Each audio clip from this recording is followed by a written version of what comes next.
Mans vārds ir Edgars Zīverts, es tad vadīšu otro paneli. Mums ir, es izdomāju nelielu maiņu dienas kārtībā, jo mums ir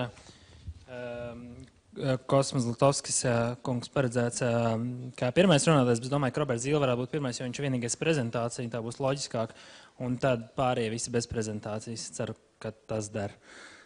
Laiki būs tie paši, domāju, tā būs loģiskāk.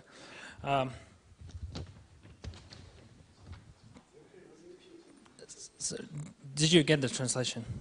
Yeah? Okay, all right, good. Yes, for those of you speaking English, the second part is... Tātad tie, kas klausās angļu valodā, otrā daļa būs latviešu valodā, un pirmajā kanālā var dzirdēt tulkojumu uz angļu valodu. Zīles, domāju, viņam nevajag speciālu pieteikumu, bet taisnības labad, ja visiem ir, tad pavisam ātri tiem vismaz, kas runā angliski, ceru, ka iztulkosim. Ir bijis gan satiksmes ministrs, gan finanšu ministrs agrāk, gan arī bijis Saimā kopš vairāk kā 10 gadiem Eiropas parlamentā, kur viņš ir transporta un turismu komitejā, ir arī transporta turismu komitejas koordinātors Eiropas konservatīvo un reformistu grupā, un ir darbojas arī ekonomisko monetāro lietu komitejā Eiropas parlamentā. Zīles kungs, var sākt. Jā, paldies. Man vēlreiz liels prieks pateikties ir iepriekšējā paneļa visiem runātājiem. Es ceru, ka mēs būsim tikpat, varbūt ne tikpat interesanti, bet tuvu tam, varbūt citiem aspektiem. Un man prieks arī, ka Kosmas Zlatovskis, mans kolēģis no Polijas, Eiropas parlamentā un transporta komitejas kolēģis arī ir atradis laiku ierasties un neskatoties uz dažādu aviokompāniju streikiem, kas mums traucēja varbūt atgriezties no Strasbūras. Tātad par sociālo dempingu un vienotā tirgus fragmentāciju es redzu šeit ļoti liels izaicinājums Eiropas Savienības politikai. Un šis ir arī mūsu konferences pamata lozungs, vai šis jēdziens tiks izmantots tā, ka mēs iesim uz sadrumstalot vienoto tirgu un iespējams ar pavisam sliktiem rezultātiem, vai mēs pārvarēsim šīs grūtības, kas virmo vārdu sociālais dempings un nokļūsim tomēr puslīdz vienotā Eiropas Savienības tirgu. Ja mēs runājam par lietām, kas veido vienoto tirgus stūrakmeņus, tad mēs visi zinām šīs 4 brīvības formas - preču kustība, pakalpojumu kustība, brīvu personu kustība un brīvu kapitāla kustība. Un ja mēs tā ātrumā paskatāmies, tie, kas domā par šīm lietām, protams, un vairums no šīs auditorijas, es domāju, par to ir profesionāli strādā šīm lietām, tad ir ļoti dažādas brīvības pakāpes katrā no šīm lietām. Ja mēs runājam par kustību attiecībā uz precēm, tad mēs zinām, ka tas strādā samērā labi. Ja mēs runājam par brīvu kapitāla kustību, tas arī strādā samērā labi. To mēs redzam savā finanšu sektorā, ne tikai banku sektorā, bet arī tādās, kas ir ātrā kreditēšana un tam līdzīgos sektoros. Bet divi citi sektori ar brīvo personu kustību nomināli viss ir kārtībā, bet skaidrs, ka sociālais dempings viens no iemesliem ir ierobežot šo kustību, vismaz daļā no politiskās argumentācijas, un brīvā pakalpojuma kustība, protams, atpaliek no brīvās preču kustības Eiropas Savienībā. Tam par pamatu gan ir šī neveiksmīgā jau iepriekšējā panelī pieminētā pakalpojuma direktīvas liktenis, kāds viņš tika pieņemts, kurā jūs redzējāt krasu sadalījumu politiskā balsojuma Eiropas parlamentā par būtiskāko principu, izcelsmes valsts principu, starp Rietuma Eiropas pārstāvjiem un Austrum Eiropas pārstāvjiem. Un tā kā deputātu vairāk ir Rietuma Eiropā, tad liktenis bija faktiski izlemts. Es nesaku, ka tas nozīmē, ka tas ir jāpadodās, ir jādusmojās vai kā citādi, bet ir jāatrod argumentācija, kāpēc nevar turpināt ar šo sociālā dempinga argumentāciju, ka tas aizvedīs pie, manuprāt, pie vienotā tirgu sadrumstalošanas. Kas īsti ir šis sociālais dempings? Es šeit ļoti ātri pārskriešu, jo mēs jau iepriekšējā panelī redzējām šo te definīciju sadursmi, kas bija no dažādām viedokļiem, bet skaidrs, ka tāds īsts klasisks dempings, kas ir paņemts vārds no citas veida ekonomiskām izmaksām, tātad zem pašizmaksas, vai zem attiecīgās valsts izmaksu līmeņi, kas ir šajā tirgū. Tā tas nevarētu būt, tad viņš nestrādātu, vienkārši nebūtu, kas brauktu uz citām valstīm un strādātu tur. Sociālā dempinga apkarošana. Kāds ir mērķis? Tātad atkal Žana-Klauda Junkera citāts, kas šeit ir no mazliet savādākā versijā nekā kolēģi rādīja pirmajā panelī. Šo viņš teica septembrī, šī gada septembrī, atsākoties pēc vasaras pārtraukuma sesijai, kurā viņš pateica precīzi tiek nodrošināta tāda pati samaksa par tādu darbu tajā pašā vietā. Un šeit ir jau mans minētais iepriekš piemērs, ka ko darīt ar tiem citu valstu darba veicējiem, ja mēs sekojam Junkera tēzei ar skandināvu baņķieriem, kas strādā Rīgā vai Tallinā vai Viļņā, kurā ir liels tirgus segments šim te sektoram, vai par to pašu amatu, šo pašu darbu, ko viņi veic, un saņem lielāku atalgojumu, neskaitot tikai tiešu algu, bet arī visādas citādas izmaksas, kas saistās ar to, ka viņš ir aizbraucis, kā Mareks Benio minēja, variable costs, tātad mainīgās izmaksas, viņš nosūtīts uz Rīgu, viņam tiek piemaksāts dažāda veida izmaksas, un tad mēs varētu teikt, ka, ja tā starpība ir liela, tad Latvijas nodokļu administrācijai būtu jāuzliek nodoklis par šī cilvēka pārmaksu, salīdzinoši ar vietējo darbspēku nodarbinātību par šo pašu darbu. Tātad es nesaku, ka tas ir jādara, es tikai gribētu teikt, ka tas ir viens no politiskiem argumentiem, ko mēs varam lietot šajā grūtajā debatē par sociālo dempingu. Mana kolēģe no Francijas, Karima Deli, un arī tas tiek bieži vien minēts, ka viss piekrīt, ka problēma ar sociālo dempingu ir transporta jomā, tagad ir īstais laiks ieviest Eiropas Savienības minimālo algu. Pirmkārt, ne visās Eiropas Savienības valstīs ir oficiāli noteikti minimāla alga. Tas jautājums ir viens, bet ja mēs paskatāmies šo te grafiku, tad no Bulgārijas 215 eiro līdz Luksemburgas 1923 eiro ir vienkārši nenormāla starpība. Tātad vienalga, kurā vietā jūs novilksiet šo Eiropas Savienības minimālo algu, vai Polijas līmenī, tas ir 417 vai Igaunijas, vai kādā citā, problēma jau nav atrisināta.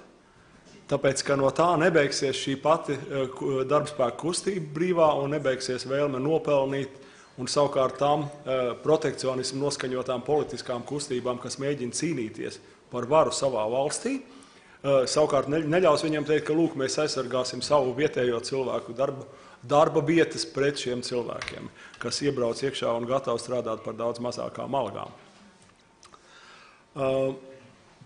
Par šo trešajā punktā ļoti interesanti septembrī Eiropas parlaments nobalsoja par šo pašiniciatīvu ziņojumus. Gijoma Balaša, ko arī Mareks Benio pieminēja savā runā. Tur viens no kodola punktiem bija, par ko daudzi mani kolēģi no kreisā flanga Eiropas parlamentā uzskatīja, ka tagad jau lieta ir darīta. Jo noteica, ka jāpieprasa valstīm noteikti minimālo ienākumu vismaz 60% līmeņi no vidējās algas, kas varētu ierobežot šo te sociālo dempinga kustību. Tātad, ja mēs paskatāmies, ko nozīmē vidēja alga šajās valstīs, ir mazliet nobīdi Dānija apsteidz Luksemburgu pēc vidējās algas, nevis minimālās algas, kā iepriekšējā rakstā Bulgārija joprojām ir otrā galā, un tas arī viss. Tātad, lai kā jūs novilktu 60% līmeņus no vidējās algas kā minimālās algas līmeni, tas atkal nerisina šo problēmu, ko jūs mēģināt pasniegt pēc savas būtības. Un šis arī nodara, manuprāt, kā labs arguments apkarojot šo te triviālo pieeju problēmas risinājumus, kurā, vēlreiz atkārtoju, manā skatījumā galvenais ir aizsargāt savas darba vietas un savu tirgu.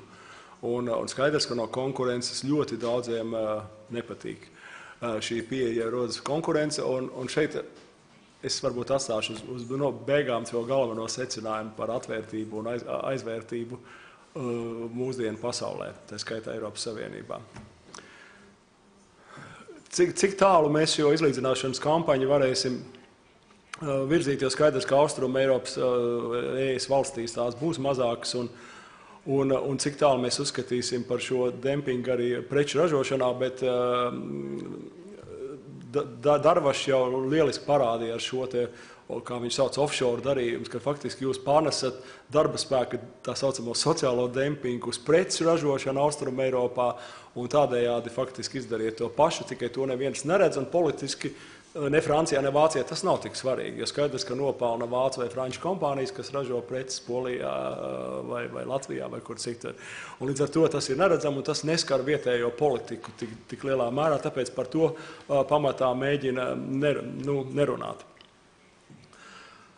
Par šīm te izlīdzināšanas iniciatīvām vēl viena piezīme no šī 4. punkta, jūs slaidā varbūt redzat, Junkera plāns, investīcija plāns, kurš pašlaik tiek debatēts, kurā jūs redzat pēc pirmā pārskata par pirmajiem it kā vairāk kā 100 miljardiem izvietotām privātām investīcijām kopā publiskām garantijām Junkera plāna ietvaros, jūs īstenībā redzat, kur šī nauda nosēžās. Viņa nosēžās pamatā Rietumē Eiropas valstīs. Vai tas ir pārsteigums? Nē, tas nav pārsteigums, tāpēc, ka ja jūsu virza privāta vēlme nopelnīt naudu lielos projektos, tad jūs iesiet tur pensiju fonda, apdrošināšanas kompānijas, bankas, citas finanšu institūcijas, iesiet tur, kur jūs varat droši nopelnīt, un droši jūs varat nopelnīt tur, kur ir lielāks iekšzemes koprodukts uz cilvēku, kur ir lielāks iedzīvotāju blīvums, kas jums rada pilnīgi drošu garantiju, ka jūs nopelnīsiet no maksas autoceļa vai no stāvvietas, vai no jebkura cita transporta vai enerģētikas projekta, nevis kādā perifērijā ar 2 miljonu iedzīvotāju skaitu, kā tas ir Latvijā, uz teritoriju, kas ir apmēram viss Beneluks kopā, kurā ir pilnīgi nesalīdzināms ekonomikas un iedzīvotāju skaits. Un tad mēs brīnamies, kāpēc šis Junkera plāns strādā tā, kā viņš strādā. Vai to nezināja tie, kas to dizainēja? Ne, viņi zināja. Bet tas arī bija mērķis, un varētu nesodīt par šo te Junkera vadoto komisiju, ja vien gala rezultātā pēc Junkera plāna jau pagarināšanas un divreizēju apjomu palielināšanas šai naudai pēc gadiem, ko mēs redzēsim vēl lielāku atšķirību starp Austrumu Eiropu un Rietumu Eiropu. Tāpēc, ka šīs investīcijas, protams, nesīs lielāku efektivitāti Rietumu Eiropā, un arī viņas aicinās vēl vairāk Austrumu Eiropas jauno paudzi, darbaspējīgo paudzi pārcelties uz Rietumu Eiropu. Par dažiem riskiem, ko mēs varētu lietot kā argumentāciju, kā sociālo dempingu manā skatījumā, kā pretargumentu šim te būtībām. Jo faktiski mēs varam teikt, ka īstenībā tas tiek bieži vien lietots kā trojas zirgs konkurencei patiesi vienotajam tirgum, it īpaši pakalpojumu jomā. Minēju jau par šo te, vēlreiz Junkera šo te principu tādu pašu darbu, tajā pašā vietā jāsaņem tāda pati samaksa. Manuprāt, svarīgāks princips ir, lai vienotajā tirgu vienādi noteikumi tiktu attiecināt uz vienādiem pakalpojumiem un to sniedzējiem. Šeit es it kā atgriežos pie pakalpojumu direktīvas neveiksmes, ka skaidrs, ka latviešu autoservisam, kurš vēlētos atvērt autoservisu Briselē vai Parīzē, nebūs tādas pašas iespējas kā franču vai beļģu servisam tajā vietā. Un te ir tā starpība, kas pašlaik ir uzkārusies pēc neveiksmīgās šīs likumdošanas, un par to neviens nemēģina runāt. Kaut gan šis princips būtu daudz svarīgāks nekā Junkera iepriekš minētais. Vēl ko mēs varētu runāt politiski. Mēs zinām tagad, ka veidojot enerģētikas savienību un Nord Stream 2 gāzes vada kontekstā, mēs zinām, ka Vācija saņem apmēram par 30% lētāku gāzi patērētājiem, rūpnieciskajiem tā skaitā, nekā to daņem Polija vai Latvija, kas ir daudz tuvāk gāzes piegādātājiem Krievijai. Kā mēs varētu teikt? Mēs varētu teikt, ka Vācijas ķīmiskā rūpniecība saņem dempinga cenu par gāzi, un tāpēc viņu ķīmiskā rūpniecības preces ir lētākas nekā, teiksim, Latvijā vai Polijā. Mums vajadzētu ieviest tarifu, kas arī bija Darvaša kunga, teiksim, dzīvi, kas tas var novest līdz tarifu prasību rašanās, ka liksim Vācijas ķīmiskām precēm vienotajā preču tirgu tarifu, jo, lūk, viņi saņem dempingot cenu, kas nebalstās uz ekonomiku. Tas balstās uz vienošanās ar Krieviju par attiecīgiem nosacījumiem, kuram nav nekāda sakara ar ekonomiku savā būtībā. Ja mēs arī tas bija jau, tāpēc Darvaša kunga ziņojumā, ja Eiropas uzņēmums pārceļ darbus uz Ķīnu vai citu Austrumāzijas valsti, tad tā starpība ir vēl lielāka, bet to atkal neviens īsti neredz, ka tas ir īstenībā offshore, šajā gadījumā sociālais dempings, kā tas tiek traktēts. Kapitāla dempings.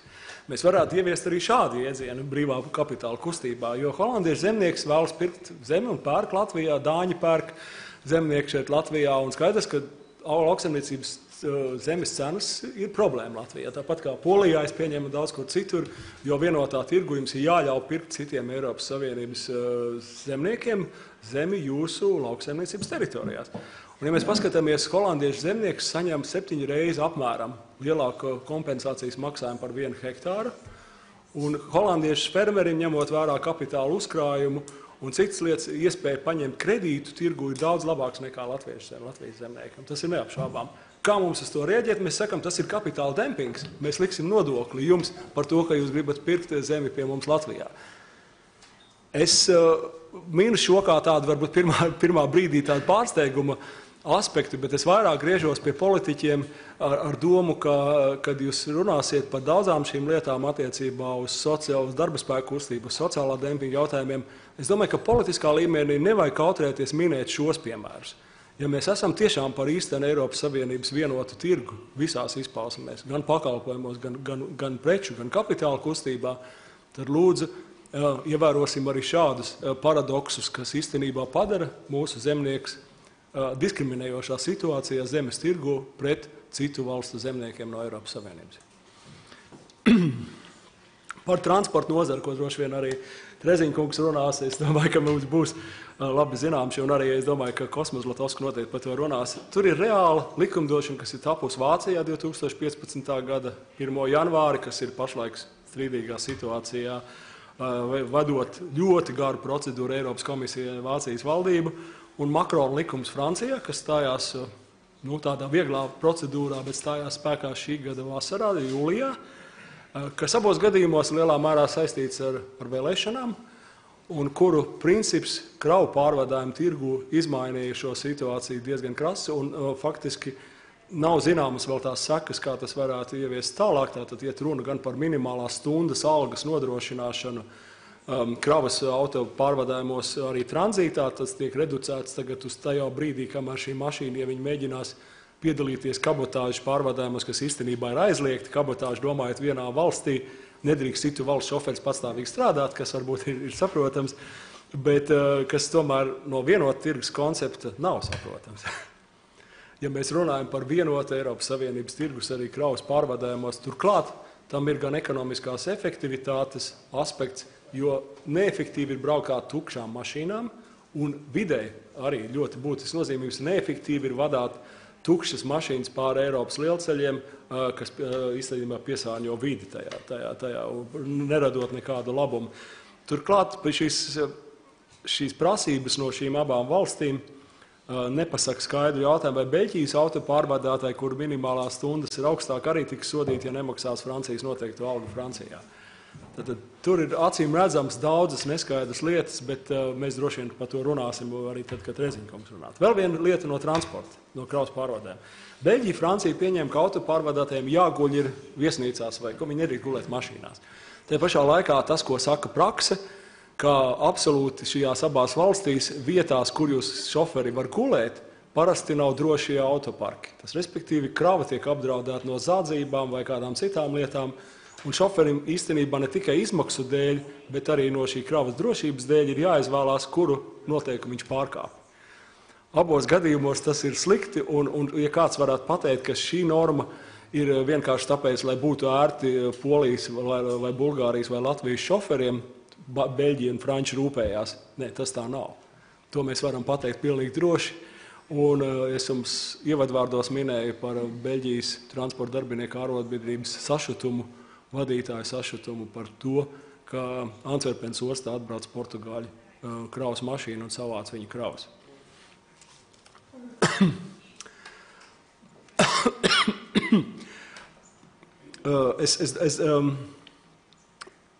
Es domāju, ka tas rezultāts ir šī slaidā diezgan noteikti redzams tieši uz transporta nozares situācijas, it īpaši, kura ļoti mobila, ka šie vienotā tirgus ierobežu sociālā dempinga apkarošanas vārdā īstenībā nozīmē tirgus sadalas nozīmi, jo transporta tā saucamie viesstrādnieki ir ļoti ātri un mobili.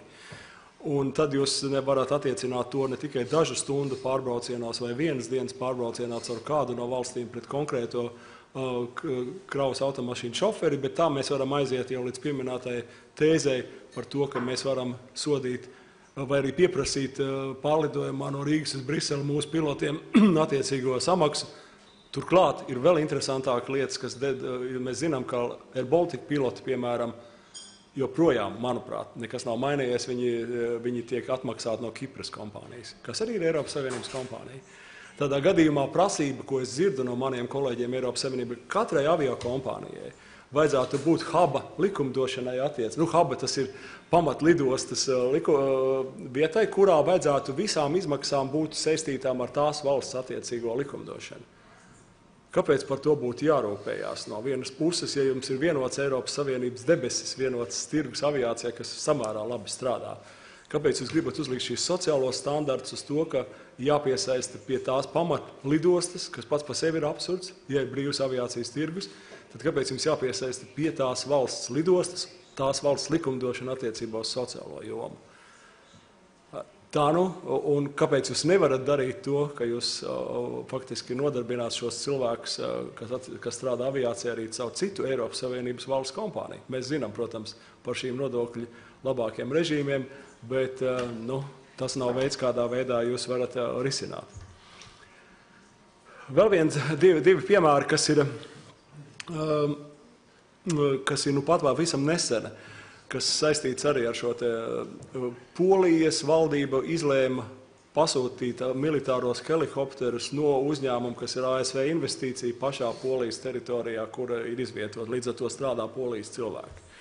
Viņi to izdarīja par labu Airbusam, un Francijas reakcija bija diezgan asa. Šai gadījumā vai mēs varam teikt, ka Polija nerīkojās savu darba spēku interešu aizsardzībai? Varbūt nē. Es redzu, ka poļu kolēģi man nepiekrīt, tad es varbūt to redzēšu, bet katrā ziņā reakcija nebija diezgan adekvāta, jo varbūt, ka man nav taisnība un es nezinu visu nianses, bet ja tā paskatāmies virspusēji, tad Polijas valdība iespējams darīja pareizi, aizsargājot savas darba vietas. Un visbeidzot arī par vieglo automašīnu maksas sistēmas ieviešanu, pat Eiropas komisijā, kurā Žans-Klods Junkers pats personīgi iesaistoties ir panācis kompromisu ar Vācijas Dobrinu transporta ministru, kurš cits starpā šo lēmumu saņēma tieši īsi pirms Kristīgo sociālistu savienības kongresa Minhenē. Tā kā es domāju, ka mēs arī redzam šādas secinājumus.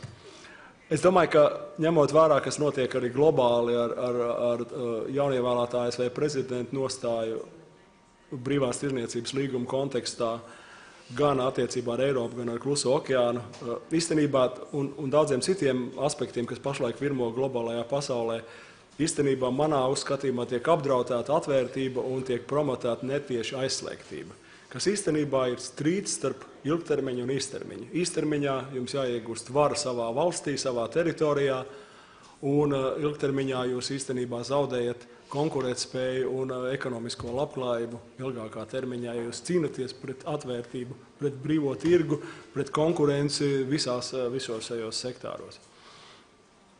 Tātad vēl otrs secinājums, kā jūs jūtat no manas nostājas, tā ir politiska nostāja bez šābām, bet es viņu centos argumentēt, ka pašreizējā sociālā dempinga definīcija tiek izmantot pamatā konkurences ierobežošanai un visi pārējie aspekti ir pakārtot. Un trešais punkts, par ko mēs vēl droši vien turpināsim šī panelī, transporta nozare, ir ārkārtīgi svarīgi saprast, vai tiešām transporta nozares strādnieki atbilst viesstrādnieku direktīvas šai revīzijai, vai viņu specifiskie darba apstākļi nav tādi, kas viņus izņem faktiski no šīs situācijas ārā. Paldies!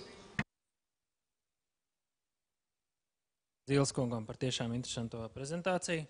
Es domāju, uzreiz virzīsimies tālāk, kā dienas kārtībā paredzēts, un es stādīšu priekšā Kosma Zlatovska kungu, kas ir Eiropas parlamenta deputāts. Es varbūt pavisam īsi pārlasīšu viņa īsu biogrāfiju, pieņem, ka daudz viņu neizlasīt. Tad Zlatovska kungs ir poļu žurnālists un politiķis. 2004. gadā ieguvis maģistra grādu biznesa vadībā Dominikāņu universitātē Čikāgā. No 1990. līdz 1991. gadam viņš strādāja Biedegošas pedagoģiskajā universitātē un Polijas televīzijas reģionālajā nodaļā Biedegoščā. No 94. līdz 95. gadam bijis Biedegošas prezidents, kas, kā es saprotu, latviski būtu ekvivalents pilsētas mēram. Parlamenta vēlēšanās 97. gadā viņš bija Biedegošas vēlēšana apgabala pārstāvs, tika ievēlēts par deputātu Polijas parlamenta apakšpalātā Seimā. Darbojās ārlietu komitejā, kā arī pārvaldības un iekšlietu komitejā. No 2002. līdz 2005. gadam bija Vidigošas pilsētas domas deputāts. 2005. gada parlamenta vēlēšanās tika ievēlēts Polijas parlamenta augšpalātā senātā, kur viņš bija Eiropas Savienības lietu komitejas priekšsēdētāja vietnieks un darbojās arī cilvēktiesību un tiesiskumu komitejā. 2011. gada parlamenta vēlēšanās atkal tika ievēlēts par deputātu Seimā, darbojas ārlietu komitejā, kā arī pārvaldības un digitalizācijas komitejā. Kopš 2014. gada ir Eiropas parlamentā deputāts kolēģis Robertam Zīlam, abi ir Eiropas konservatīvu un reformistu grupā, tāpat kā Zīles kungs, arī Zlatovska kungs darbojas transporta un turismu komitejā, un papildus tam Zlatovska kungs arī nodarbinātības un sociālo lietu komitejā. Šodien šeit Zlatovska kungs uzstāsies ar priekšlasījumu, kāpēc dempings nevar būt sociāls, atpakaļ virzot pakalpojumu tirgus procesu Eiropas Savienībā. Mr. Zlatovski, the floor is yours. Thank you.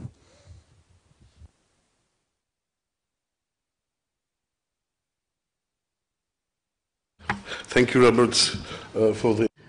Paldies, Robert, par uzaicinājumu piedalīties šajā pasākumā. Tas man ir liels gods. Dāmas un kungi, kā jau jūs dzirdējāt, sociālajiem dempingām ir daudz dažādu aspektu. Jūs varat uz to raudzīties kā uz ekonomisku jautājumu, bet tas ir arī tīri politisks jautājums, un šī sakrībā man ir vairāk komentāri. Pirms iestāšanās Eiropas Savienībā visas mūsu reģiona valstis piekrita piedalīties vienotā unikālā projektā, veidojot kopīgu tirgu bez barjerām un ar vienlīdzīgu piekļuvi visiem kopīgi gūstot peļņu nākotnē. Mums tika solīta iespēja pievienoties bagātāko un attīstītāko rietumu valstu klubām.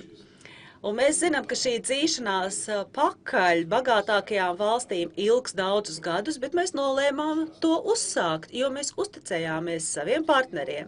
Šodien, kad ir pagājuši vairāk nekā 12 gadi pēc iestāšanās, kad mēs esam panākuši lielā mērā šīs valsts, izrādās, ka mūsu produkti un pakalpojumi ir pieejami lielā daļā Eiropas Savienības, un mūsu darba ņēmēji un pakalpojumu sniedzēji tiek vērtēti augstu savu profesionālismu dēļ un samērīgo cenu dēļ. Mēs dzirdam, ka ir pārāk daudz kopīgā tirgus, ka mums viss ir izdevies tikai pateicoties sociālam dempingam un negodīgai konkurencei, un ka Eiropas Savienībai būtu jāpieliek punkts tam, izmainot likumdošanu. Šis jēdziens sociālais dempings, ko tagad plaši izmanto Eiropas Savienībā, balstās uz ļoti maz patiesības faktiem. Šie uzņēmumi, kas ir falši, kas pārkāpj likumdošanu darba jomā, diemžēl tiek izmantot par galveno piemēru. Bet man šķiet, ka šīs diskusijas par jaunām normām attiecībā uz darbinieku nosūtīšanu nav diskusijas par to, kā cīnīties pret šādu krāpšanu, bet kā atrast iespēju mainīt spēles noteikumus, kas dod labumu tikai rietumu valstīm, rietumu Eiropas pusē.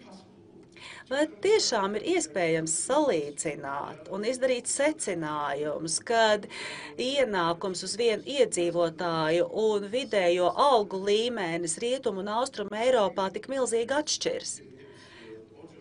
Dempings savā sākotnējā nozīmē ražošana zem pašizmaksas un peļņas gūšana tā rezultātā. Vai kāds no jums zina kādu MVU, kas varētu atļauties sniegt pakalpojumus ārvalstīs zem to pašizmaksas vai atteikties no peļņas uz īsāku laiku? Es nedomāju, ka tāda ir. Es domāju, ka šeit pamatā ir šī liekulība, vēršot pret mums dažādus apmelojumus, pasakot, ka ražošanas pārnešana uz Poliju, Čehiju un Ungāriju ir tāda, kas nāk par labu par sliktu rietumu valstīm. Mūsu rokas ir sasietas un mums ir jāpieņem sadarbības nosacījumi, kas ļoti bieži mums ir visai nelabvēlīgi.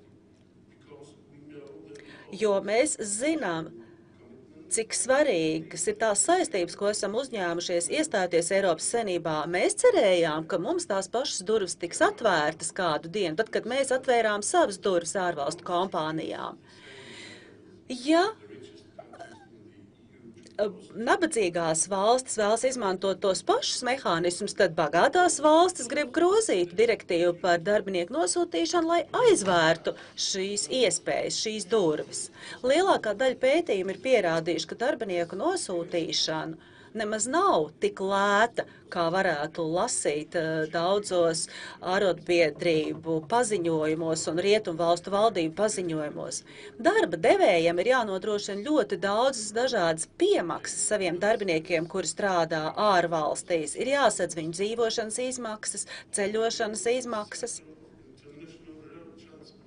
Jau starptautis, ka ja mēs runājām par Polijas autopārvadātājiem, tad saskaitot visas izmaksas, tās viņiem ir daudz augstākas nekā, piemēram, minimālā alga Vācijā. Visas šīs izmaksas kopā ņemot joprojām summā ir mazāks nekā tās izmaksas, kas visas ir jāmaksā Beļģijas un Nīderlandes darba devējiem, bet tas nav pateicoties mūsu apzinātai rīcībai, bet drīzāk tādēļ, ka pastāv ekonomikas atšķirības. Bet uzņēmumi visā pasaulē izmanto tieši šīs atšķirības, lai veidotu savas ražotnes ārvalstīs, samazinot savas ražošanas izmaksas. Ja mēs atteiksimies no kapitālisma, tad kas būs vietā? Sociālisms? Mēs zinām, ko tas nozīmē. Tukši veikali un deficīts. Principā vienāda samaksa par vienu un to pašu darbu vienā un tajā pašā vietā, ko ierosina komisija. Tajā pat laikā ignorējot visus faktorus, kas ietekmē atšķirības starp algām dalību valstīs, nav nekas vairāk kā tikai mēģinājumi ierobežot pieeju vienotajam tirgum centrālās un austruma Eiropas valstīm.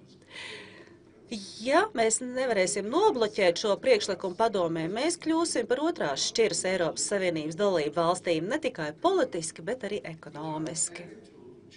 Bez iespējām izmainīt šo situāciju nākotnē. Autotransporta nozare ir pirmais upuris šai cīņai starp rietumiem un austrumiem. Pateicoties smagi strādājošiem šoferiem, viņu pakalpojumu kvalitātei, mēs esam līderi šajā nozarē. Vācijas, Francijas, Itālijas likumdošana par minimālo algu ietekmē ne tikai minimālo samaksu par stundas darbu, bet tās paredz arī papildus administratīvo slogu, administratīvās barjeras. Un tas ir galvenais iemesls, kādēļ Polijas un, piemēram, Latvijas autotransporta uzņēmumiem nebūs peļņu nesīgi sniegt pakalpojumu ārvalstīs. Mēs nerunājam par algām, mēs runājam par protekcionistiskiem šķēršļiem un barjerām tirgumu. Šīm uzņēmumiem nāksies pazust no tirgus, jo Polijas un Latvijas nodokļu maksātāji maksā nodokļus un maksā algu augsti kvalificētiem strādniekiem Polijā vai Latvijā. Eiropa piedzīvo krīzi daudzās jomās. Eiropas komisija cenšas risināt situāciju, atkāpjoties un atsakoties no Eiropas integrācijas sasniegumiem.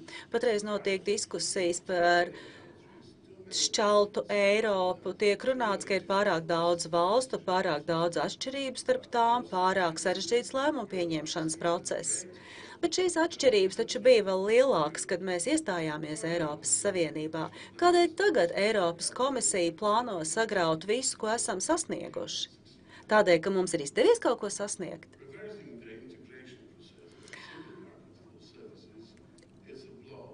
Es domāju, ka šāda rīcība vissmagāk sitīs pa Eiropas Savienības vājākajām ekonomikām, kuru starpā ir arī Spānija, Portugāla un Grieķija. Un es ļoti ceru, ka mēs visi kopā varēsim izveidot koalīciju, lai nobloķētu šādas neracionālas izmaiņas, kas tiek rosinātas. Polija darīs visu, kas ir tās spēkos, lai centrālās un austruma Eiropas valstu balsis tiktu labāk sadzirdētas Briselē. Mums ir ne tikai kopīga vēstures pieredze, bet mums ir arī kopīgas intereses, un Polijas valdība aizsargās tās Eiropas Savienībā, bet mums visiem kopā ir jāredz mērķis, un mērķis ir nodrošināt labāku attīstību Eiropas Savienībai. Paldies! Thank you so much for this speech. Lielas paldies jums par uzrunu. Jā, turpināsim virzīties uz priekšu, lai mums būtu laiks jautājumiem un atbildēm. Es stādīšu priekšā nākošo runātāju Andris Alksnis. Alkšņakungs pārstāv Latvijas darba devēju konfederāciju, kur ir jurists, darba tiesību eksperts.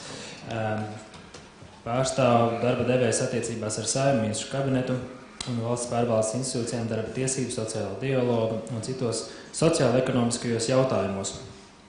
Nacionālās trīspusējās sadarbības padomes, darba lietu trīspusējās sadarbības apakšpadomes un sociālās drošības apakšpadomes loceklis. Pamēģināšu šo atkārtot. Arī Latvijas Republikas delegācijas loceklis Startautiskās darba organizācijas ikgadējās sesijās Ženēvā, Šveicē. Alkšņakungs ir vairāk pētījumu par darba tiesībām un sociālo dialogu autors. Pirms darba Latvijas darba devēju konfederācijā strādājis valsts pārvaldē, Rīgas pilsētas pašvaldībā un arī privātajā sektorā. Alkšņakungam ir augstākā juridiskā izglītība, kas papildināta ar tālāk izglītību Startautiskās darba organizācijas starptautiskajā mācību centrā Turīnā, Itālijā. Lūdzu, Alkšņakungs. Paldies par garo un detalizēto pieteikumu. Jā, nosaukumi ir sarežģīti dažreiz tādām institūcijām. Godātie kolēģi, cienījamie Eiropas parlamenta deputāti, kolēģi no ārotbiedrībām, no Labklājības ministrijas. Saņemot uzaicinājumu runāt par sociālo dempingu, šodien šeit es izvēlējos vairāk pieskarties postingam, darbinieku nosūtīšanai. Varbūt nevis tāpēc, ka es esmu jurists un darba tiesība eksperts, bet tāpēc, ka, manuprāt, postings ir ļoti ilustratīvs aspekts gan Eiropas vienotajam tirgum, gan sociālajam dempingam un tā tālāk. Un es centīšos šodien nerunāt kā sausi juridiski, kā tikai no tiesiskā aspekta par šo jautājumu, bet drīzāk no tāda sociāla-ekonomiskā aspekta. Tātad pavisam īsi, kas ir postings, ja latviskais termins darbinieku nosūtīšana. Ir divi veidi.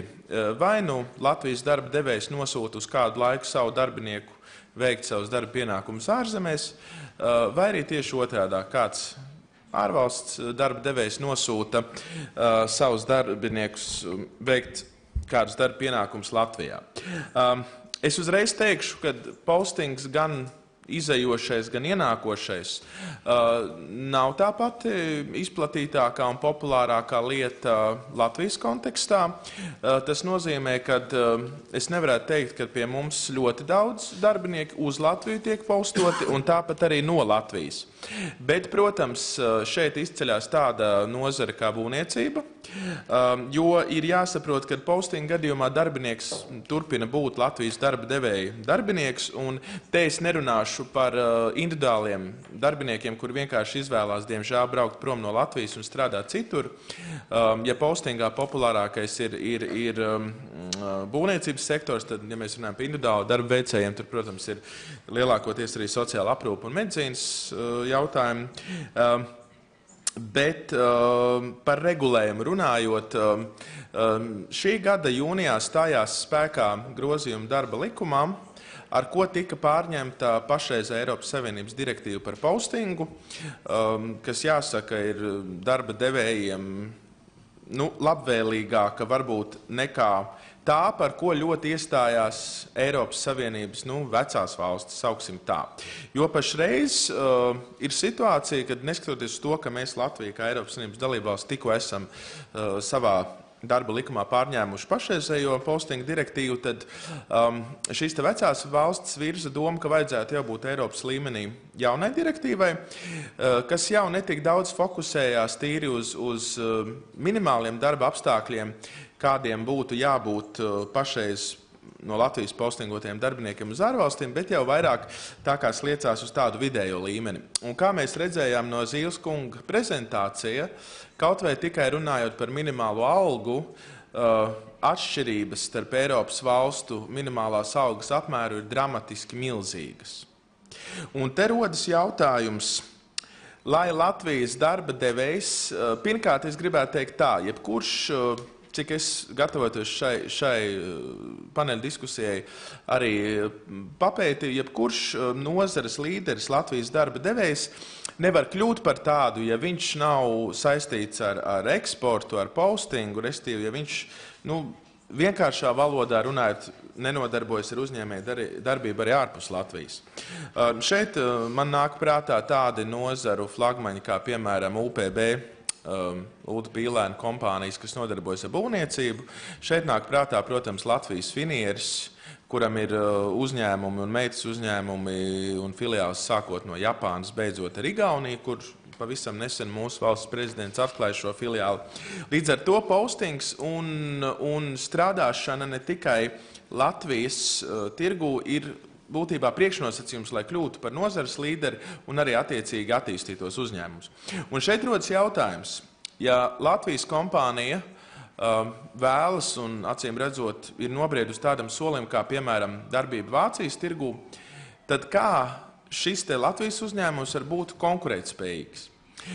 Jo es atļaušos izteikt tādu argumentu, ja būs pilnīgi vienādi nosacījumi Latvijas darba devējiem, Vācijas darba devējiem, neskatoties uz to, ka mūsu uzņēmēji, piemēram, to pašu būvnieku kvalitāte nebūs sliktāka, es domāju, ka Vācijas vidējais pilsonis izvēlēsies savas valsts kompāniju, kur viņam varbūt viss ir saprotamāk, varbūt lielāka uzticība ir, jo, piemēram, arī mēs ikdienā cenšamies lielākoties, vismaz mēģinam izvēlēties pārtikas produktos Latvijas preci un vietējo ražojumu, un tāpat arī ir, teiksim, Vācijas iedzīvotājiem. Un tad ir jautājums, kādi tie instrumenti, lai Latvijas darba devējs, saprotot to, kad sūtot, postingojot savu darbinieku uz, piemēram, Vāciju, kādas ir viņam izmaksas un kā viņš ņemot vērā tās var kļūt konkurētspējīgs. Jo arī, kā cienējamais Polijas pārstāvs Eiropas parlamentā teica, sūtot darbinieku strādāt ārzemēs, te nav runa tikai par algas samaksāšanu. Te ir komandējuma izdevumi, jo postings ir tajā pašā laikā komandējums, ir jāmaksā dienas naudas, ir jānodrošina transporta izdevumi un tā tālāk. Līdz ar to šīs izmaksas lielas. Līdz ar to ir nepieciešami instrumenti, kā mūsu darba devējs, ņemot vērā Latvijas tautsaimniecības lielumu, Latvijas dzīves līmeni, kā viņš var konkurēt šajā Eiropas tirgū. Jo loģiski, ka viņš nevar uzreiz aizbraukt uz turieni un sekt tās pašas izmaksas, kādas ir, teiksim, Vācijas darba devējiem, jo tās ir daudz lielākas. Ir jāsaprot arī vēl viena lieta, ka darba devēja uzņēmēja galvenais mērķis ir peļņa. To mēs, diemžēl, bieži mēdzam aizmirst, īpaši Latvijas kontekstā, kad mēs tā kā uzskatām, ka darba devēja, dažreiz vismaz man kā darba devēja pārstāvjiem paliek iespējas, kad publiskā telpā arī tiek kultivēta doma, ka vienīgais darba devēja uzdevums ir nodrošināt darbinieku eksistenci un par peļņu te mēs tā kā aizmirstam. Kas, protams, tā nav.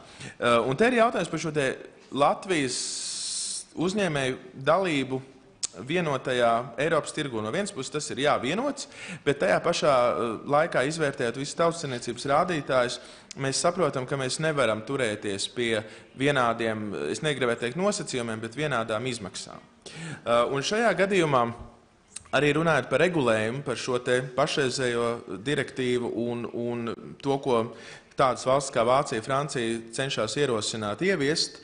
Protams, kad likumsakarīgi, ka šajā jaunā direktīvas priekšlikuma kontekstā Eiropas Savienības valstis sadalījušās divās grupās, kā es teicu, vecās valstis un, protams, Austrum Eiropas valstis - Latvija, Lietuva, Bulgārija un tā tālāk. Pagājuši gadu arī Latvijas toreizējais labklājības ministrs Uldis Auguls parakstīja 9 šo te Austrum Eiropas valstu labklājības ministru vēstuli Eiropas institūcijām par to, ka Latvijas oficiālā pozīcija pret šo te jauno direktīvu, bet ar to es gribu pateikt, uzsvērt sekojošu aspektu, ka būtībā es nepārstāvu valstisko organizāciju, valsts sektoru, tāpēc varbūt var runāt brīvāk. Tas ir tāds mēģinājums vecām valstīm izlobēt savas intereses, nostiprināt sevi, un, ar vienmēr sakot, jūs tās Austrum Eiropas valstis, jūs tur tā, jūs esat, paldies, ka jūs esat, bet, mēs tā kā paši tiksim savās mājās galā. Kas ir būtībā, pilnīgi pretēji šim te vienotā tirgus idejai un principam. Un šeit es redzu ļoti lielu lomu tiem Latvijas pārstāvjiem, kas gan Eiropas parlamentā, gan citās Eiropas Savienības institūcijās pārstāv Latviju, jo skaidrs, redzot šo te lobiju no Eiropas vecajām valstīm, ir jāliek pretī savs lobijs. Un tāpēc ir ļoti svarīga šeit es gribētu arī uzsvērt tiešām mūsu Eiropas parlamenta deputātu darbība, aktīvi, redzami un konsekventi pārstāvot Latvijas intereses, jo šīs te atšķirības starp dzīves līmeni un izmaksām un apstākļiem Eiropas Savienības vidū, es domāju, tik ātri nepazudīs, jo, teiksim, Beļģijas minimāla alga 1600 eiro un mūsu alga, kas pat nesasniedz 400 eiro, es domāju, tas nav ne 5, ne 10 gadu jautājums, ka viņas varētu izlīdzināties. Līdz ar to te arī ir ļoti svarīgs transporta jomas aspekts, ko droši vien Reizinkungs uzsvers, un tāpēc es negribu dublēties, bet savas īsās uzrunas kontekstā es tātad gribu pateikt, ka pirmais ir jāsaprot Eiropas līmenī, kad, lai Austrum Eiropas valsts, tā skaitā Latvija, būtu konkurētspējīga Eiropas Savienības vienotā tirgū, postings kā elements viņam ir jābūt samērīgam un pieņemamam arī Austrum Eiropas pusē. Otrais ir jābūt ļoti spēcīgam Latvijas lobijam, un šis vārds lobijs kaut arī bieži ir ar negatīvu pieskaņu, es to domāju vislabākā veidā, ir jāpārstāv un jācīnās par savām interesēm. Un trešais, ko es gribu pateikt, tiešām ir jāsaprot, ka, lai attīstītos darba devējs, Latvijas darba devējs uzņēmējs un kļūtu spēcīgs, varens un ilgspējīgs, viņam šie te Eiropas tirgi ir nepieciešami, jo pretējā gadījumā tāpat kā darbinieki brauc projām no Latvijas, acīm redzot pārāk zemo darba augu dēļ, tāpat arī darba devējs var meklēt savus tirgus nevis Eiropas pusē, bet blakus, kur, protams, ir ļoti sarežģīta ģeopolitiskās situācija un politiskās nianses, un vai mēs, šeit es domāju, mēs Eiropas Savienība, vai mēs esam ieinteresēti, lai darba devējs pārorientētos uz austrumu tirgu, nevis darbotos vienotā Eiropas Savienības tirgus ietvaros. Paldies!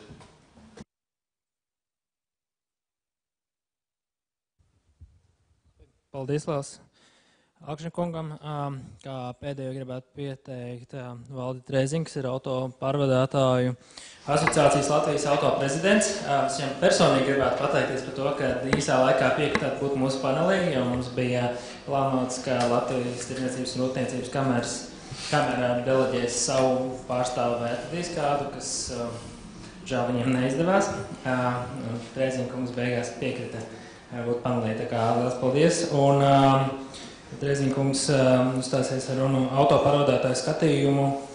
Viņš stāstīs par autopārvadātāju skatījumu uz aktuāliem procesiem, sociālā dempinga tēmas ietvaros. Labdien, paldies par manu prezentāciju. Vispirms paldies Vils kungam par šādu konferenci, un īpaši gribu pateikties poļu kolēģiem, jo es saprotu šodien tāds poļu desants. Tas ir ļoti patīkami, jo tādā loģistikā un pārvadājumos Polija ir līderis. Un mēs ļoti cieši sadarbojamies ar poļu kolēģiem, ar Polijas asociāciju ZMPD, Bučekungu. Un daudzas lietas koordinējot, mēs mēģinām saskaņoti, iet starptautiskā līmenī, arī piesaistot mūsu starptautisko organizāciju IRU. Un līdz ar to tam jautājumiem ir, nopietnāk paskaņ.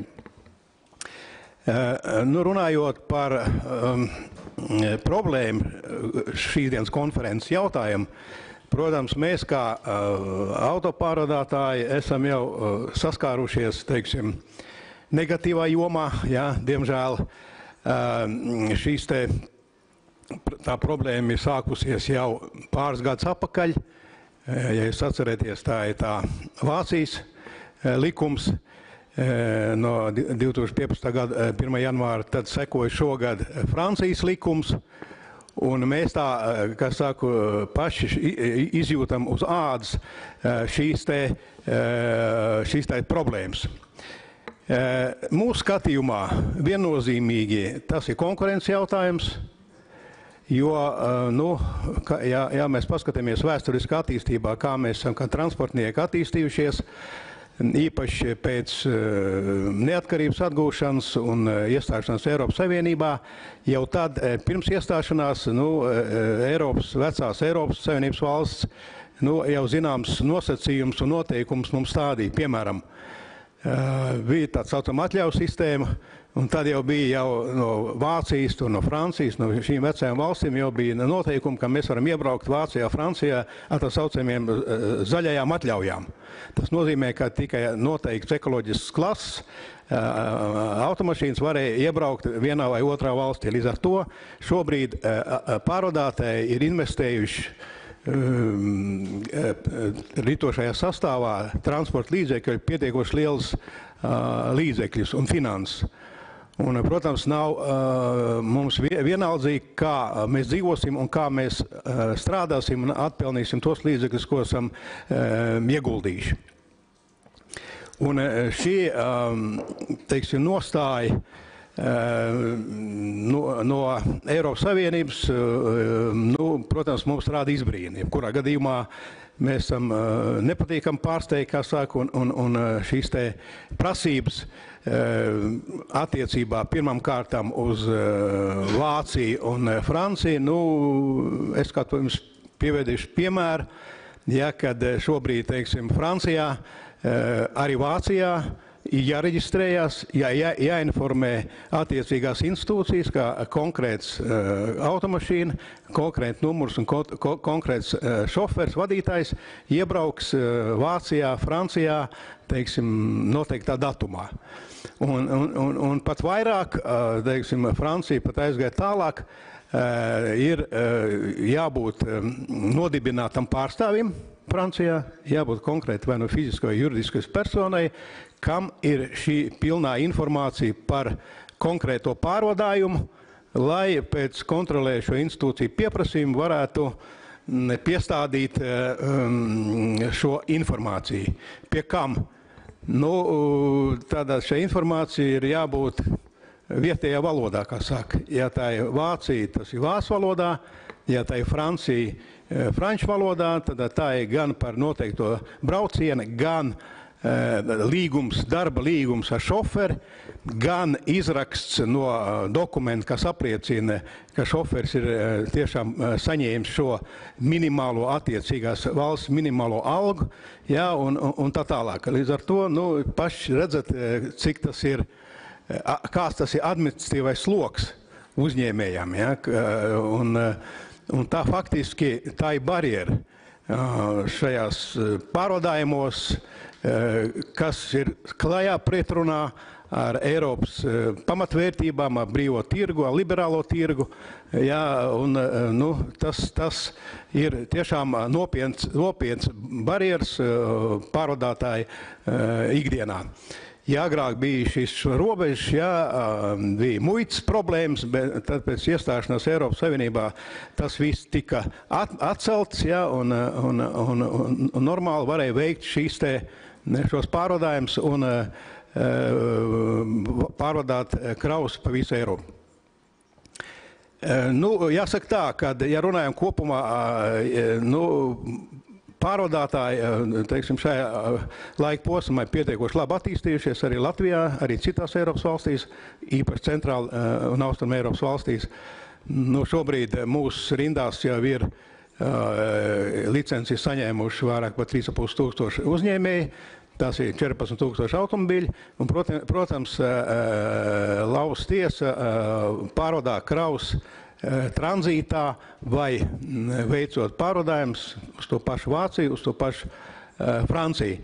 Pie kam, diemžēl, mūsu rīcībā esošā informācija, ka šis saraksts nebeidzās, ja? Kad nākamajā rindā jau informācija nāk no Itālijas, ka varētu būt kaut kas līdzīgs. Patreiz ir iestrādes, cik es saprotu, arī no Nīderlandes. Protams, strādā jau Norvēģija, kas nav Eiropas Savienības valstīs, tātad acīm redzot, tas process var turpināties. Un te ir jautājums, vai pēc būtības, vai šī postinga, šī nosūtīšana direktīva ir korekti attiecināt uz autopārvadājumiem. Ja, tomēr autopārvadājumi tā ir specifiska nozara, tas ir darbs ceļā.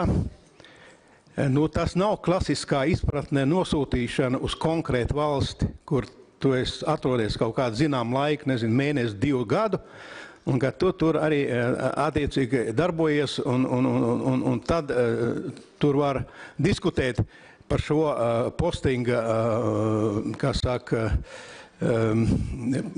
direktīvu. Tomēr autopārvadātājs atrodas, kā es teicu, kustībā. Šodien viņš ir Polijā, tad viņš ir Vācijā, tad viņš ir Spānijā, tad ir apakaļ, tad ir Krievijā. Ja, un ja šīs process turpināsies, tad rēķiniet, kāds šis administratīvais sloks, lai katrā valstī tātad izdalītu tās stundas, nezinu, minūtes stundas, kurā, teiksim, viņš ir bijis un attiecīgi piestādot vai aprēķinot šo algu, lai konkrētā gadījumā, ja pēc kontrolējušo iestāžu, kā saka, pieprasījumu varētu pierādīt, ka viņš tiešām ir maksājis Vācijā tur 8,5 eiro stundā. Man arī nav skaidrs, kā to var attiecināt uz citu transporta veidu, piemēram, uz to pašu lidmašīnām, kas faktiski robežu, vai tur var nofiksēt, vai īpaši ar kuģiem, kas, teiksim, veic jūras brauciens un atrodas neitrālos ūdeņos, un kāda tur attiecībā pret šo transporta veidu un šiem darbiniekiem tiks piemērot šī prasība. Tāpēc mēs viennozīmīgi uzskatām, un arī mēs patreiz sākam diskusijas, es nu pat arī saņēmu no saviem poļu kolēģiem, ka decembra sākumā notiks ministru sanāksme Eiropas parlamentā, ja? Un mēs atkal mēģināsim koordinēt un saskaņot tās pozīcijas, un noteikti viens no variantiem atrast šo kompromisu, tomēr izslēgt no šīs direktīvas transporta. Jo tā ir specifiska, tiešām tā ir specifiska, un tādos klasiskos variantos ar citām nozarēm, tur grūti atrast kopību. Mēs esam arī pauduši savu nostāju, pietiekoši aktīvi. Īpaši šīs 11 Eiropas, Austrum un Centrāla Eiropas valstis ir bijušas akcijas gan atsevišķās galvaspilsētās, ja, kur tika iesniegt attiecīgs protests gan Francijas, gan Vācijas vēstniecībās. Mēs esam veikuši arī aktivitātes Briselē. Ir bijuši šo valstu pārstāvi demonstrējuši, arī protestējuši, kā saka, Briseles līmenī. Mēs esam gatavi turpināt šīs akcijas, ja tiešām tas process turpināsies un mūsu Eiropas komisija neieklausīsies autopārvadātāji, kā saka, sāpēs un balsī. Protams, tas ir tāds jautājums, cik es noklausoties šodien, viņš nebūs viennozīmīgs un acīm redzot šī tāda cīņa vēl priekšā. Tāpēc es varbūt aicinu arī visas valsts struktūras, gan mūsu transporta satiksmes ministrija, kas mūs arī atbalsta, protams, Eiroparlamenta deputāts, šo balsi varbūt skaļāk paust. Varbūt šodien konferences varbūt vajadzēja rīkot mazliet agrāk, jo principā process jau iet pilniem soļiem un kaut kādā veidā koordinējot, tomēr īpaši ar šīm 11 valstīm, kur starp citu arī piedalās mums dažreiz arī portugāļi, spāņi, kam arī ir šis problēma, lai varētu panākt un konkrēt risinājums. Beigās varbūt vairāk tādu joku, jo, kā jūs te vairākreiz minējāt, tādu, ko Junker kungs bija paudis un tādu pašu samaksu tajā pašā vietā. Un kāpēc to pašu nevar attiecināt, teiksim, uz mūsu valsti? Kāpēc, teiksim, vācu pārvadātājs vai franču pārvadātājs, braucot šeit, viņiem būs jāpiestāda dokuments, ka viņš ir nomaksājis 2,5 eiro par stundu, un viņiem jābūt arī šim pašam pārstāvim, kā Francijā, un jābūt arī tos pašus dokumentus latviešu valodā, viņiem ir jāiesniedz mūsu attiecīgām institūcijām. Tad es domāju, tad tur tas process ātrāk risinātos. Paldies.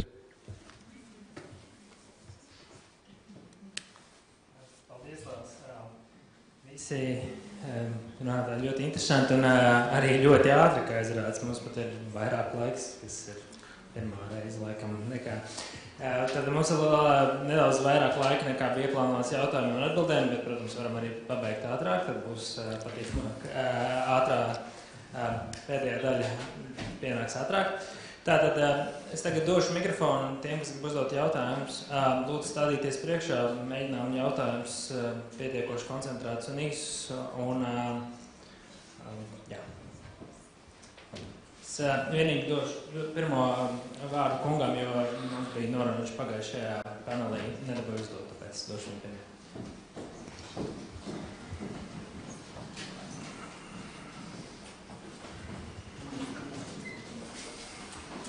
Āris Smilziņš, Latvijas meža nozara arotbiedrība. Man tāds vispārējais jautājums, kas attiecās uz nodarbinājumu. Kādēļ parādās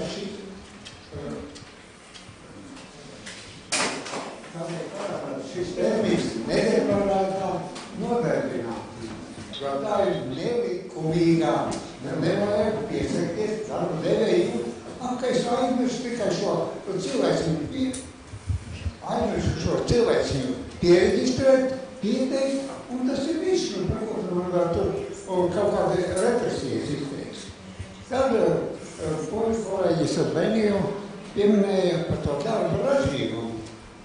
Es šaubos, vai mūsu autopārvadātāji lēnāk brauc un mazāk darba ražīgums viņiem ir šajā Polijas teritorijā vai citās valstīs. Un tas ir principā darba ražīgums, ir darba devēja jautājums pirmkārtā. Nevar prasīt no darbinieka, ja nav tehnoloģisks iekārtas tādas attiecīgās un tā tālāk. Tad par kopīgo Eiropas iegūmu ekonomisko. Atvainojiet, tad vajag arī solidāri dalīties atalgojumā. Jūs sakiet, mūsu brīvai tirgu tagad visu uz ārpus jābūt Eiropai kopīgai, un mēs kopīgās cenas un tā tālāk. Un pats pēdējais, kas man liekas, ka interesanta lieta, varbūt Polijā tā nav, bet Latvijā preces nav lētākas kā Eiropā, tajā pašā laikā darba samaksa, jūs paši pieminējāt, ir 5 reizes zemāka. Vai tad tas ir, kurā vietā tā paliek? Tā nav, tad runāsim tā. Un man liekas, ka tieši šīs dienas seminārs vairāk ir tādā ievirzīts darba devēju gultnē un aizstāvībai pret šo darbinieku nosūtīšanu.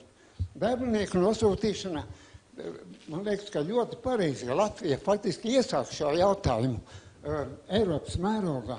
Un šeit nevarētu būt, ka visi šī puse, tās augtā Austruma Eiropa, tagad noprotestēs, ka mūsu darbiniekiem jāmaksā ir mazāk. Es domāju, ka diez vai tā jums izdosies, jūs jau gan šeit konsolidējaties, bet, nedomāju visu. Paldies.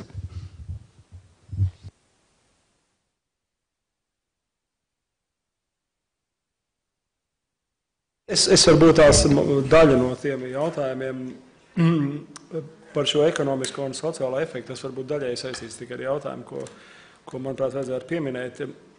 Ja bija arī iepriekšējās prezentācijās, ja relatīvi zemes kvalitātes darbinieki aizbrauc no Austruma Eiropas un Centrāla Eiropas strādāt uz citu vietu, Rietuma Eiropā arī strādājot visumā maz kvalificētu darbu, tad šī kopīgā problēma vairāk ir jautājumā par šo kohēzijas izlīdzināšanu. Viņš saņemot lielāku algu par to pašu darbu, pakāpeniski izlīdzina ienākumu līmeni arī savā valstī.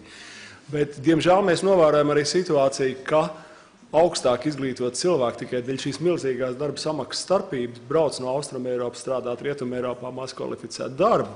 Tad, ja mēs šādi palūkojamies uz šo problēmu, tas kopumā Eiropas kopējam tirgum un kopējai Eiropas sabiedrībai ir negatīvs zīme, jo cilvēki ir ieguvuši izglītības ceļā un darba prasmēs augstāku izglītību, bet viņi dēļ šīs starpības spiesti zaudēt savas prasmes, aiziet strādāt citu darbu, un tā ir kopējā Eiropas Savienības problēma, kā resursi netiek izmantots pareizi, un tas samazina Eiropas Savienības kopējo konkurētspēju globālajā līmenī. Tas ir ārkārtīgi pašlaik vēl neskārts jautājums. Un vēl viena lieta par transferiem, runājot par šo te kohēzijas daļu, tas gan varbūt ir cits temata jautājums, ko mēs droši vien arī uzrunāsim arī šī pašā ēkā, kad nāks tuvāk daudzgadu sarunas par nākošo finanšu perspektīvu, bet tas lielā mērā ir saistīts ar to, ka Eiropas Savienība, runājot par vienoto tirgu, kas neapšaubām iesaista transferu jautājumus un arī šos jautājumus, runājot par politisko savienību, ekonomisko un sociālo savienību nākotnē Eiropas līmenī, runā par to, ka 1% no iekšzemes koprodukta, kas tiek pārdalīts Eiropas kopējā budžetā, ir ļoti daudz. Ja ar 1% no IKP jūs neko nevarat izdarīt kopīgajā, milzīgajā 500 miljonu teritorijā, izlīdzināšanas ziņā, ja ASV, kas ir konfederācija starp štatiem, tātad IKP pārdalījums federālais budžets atkarībā no gadiem svārstās 22 līdz 23% no iekšzemes koprodukta. Un tāpēc cilvēki dzīvo arī Vajomingā, nevis visi dzīvo tikai Kalifornijā vai Floridā. Un šis ir tas centrālais jautājums, kas, protams, kā es teicu, būs daļai saistīts ar šodienas tematu, bet viņš būs ļoti aktuāls tuvākos gadus, kad mēs vedīsim sarunas politiskā līmenī par 7 gadu perspektīvu. Un šeit man ļoti nepatīk dažreiz Latvijas sakaunieciskā pozīcija par to, ka sakarā ar Brexit būs vēl mazāk kā 1% un tu neko nevar darīt. Es domāju, ka šī ir absolūti nepareiza un iekšēji nepareiza pozīcija, ja runa par tik mazu summu, kas ļautu mums līdzsvarot sociālos apstākļus starp dažādiem ļoti dzīves līmeņiem un ekonomikām dažādās Eiropas Savienības valstīs. Un negribu vairāk par šo aizskavēt. Man vienīgi ienāca prātā ar Kosmu, mēs varam pārdalīties, ka pēc šodienas debats mēs varētu teikt, ka mēs esam posting MEPs. Ka mēs esam postētie deputāti, jo arī mūsu sadzīves un visu nosacījumi ir daudz savādāk nekā tiem, kas dzīvo Briselē, pie Briseles, Beļģijā, Luksemburgā un Francijā, Strasbūras. Paldies. Varbūt neliels komentārs par to, ko kungs no Meža nozara arotbiedrības teica. Es saprotu arotbiedrību vēlmi un to jūsu domu, ka darbiniekam labāk būtu, ja viņam maksātu, teiksim, nevis minimālo tās valsts, uz ko viņš tiek norīkots algu, bet vismaz vidējo. Bet ir jāsaprot tas, ka vienīgais veids pašreiz, un tā ir realitāte, kā Latvijas uzņēmējs var būt konkurēt spējīgs Eiropā, ir tā, ka viņš par saviem pakalpojumiem ņem mazāku samaksu no saviem klientiem tajā valstī. Līdz ar to, ja jūs man varat pateikt, kā saņemot mazāk Vācijā strādājot, saņemot mazāku peļņu nekā Vācijas uzņēmējs var nodrošināt tās pašas algas, kā Vācijas darba devējs, es domāju, jūs droši varētu pretendēt uz Nobel prēmiju ekonomikā. Paldies! Ja drīkst vēl piebilst saistībā ar šo darba ražīgumu un konsolidāciju, ko arī kolēģis nu pat vaicāja. Nu, runājot par šo darba ražīgumu, jā, protams, es domāju, pat vairāk, kad, teiksim, mūsu pārvadātāji vai centrālās Eiropas pārvadātāji, nu, veids nesliktāk, ja neteiksim labāk, jo bieži vien tas pats franču vai vācu pārvadātais diez vai brauks uz Krieviju vai uz NVS valstīm vai uz Centrālu un Austrumāziju. Un šeit ir mūsu, kā saka, know-how. Līdz ar to nu, nevar vienpusīgi rēķināt, teiksim, ko var veikt, teiksim, Eiropas ceļos, bet jāskatās kompleks. Un otrs, runājot par šo konsolidāciju, jā, nu, protams, nu, ir jāpanāk to, kas jāpanāk. Un es teikšu tā, ne jau mēs esam kaut kāda ienaidnieki mūsu darba ņēmējiem un esam, kā saka, tendēti nemaksāt. Bet vai, es domāju, ka vismaz autopārvadājumos nu, mūsu, teiksim, šoferi ienākumi, ja rēķinām salīdzinām ar citu nozari, ir stipri virs vidējā. Un, teiksim, mēs jau velkam līdzi varbūt arī vienu otru, un tad vēl ir problēmas atrast kādu šoferi, jā, jo nu, ir tā problēma ne tikai Latvijā, bet visā Eiropā. Un līdz ar to nu, tas ir, nu, tā nevar vienpusīgi skatīties. Un es diez vai, teiksim, mēžu pārstāvs būs gatavs šobrīd maksāt par transportu Eiropas Savienības, teiksim, fraktu. Ja, un tad varat iedomāties, kāda produkcijas cena būs un vai to varēs realizēt, teiksim, kaut kur eksportā. Ja? Tad tas ir jautājums.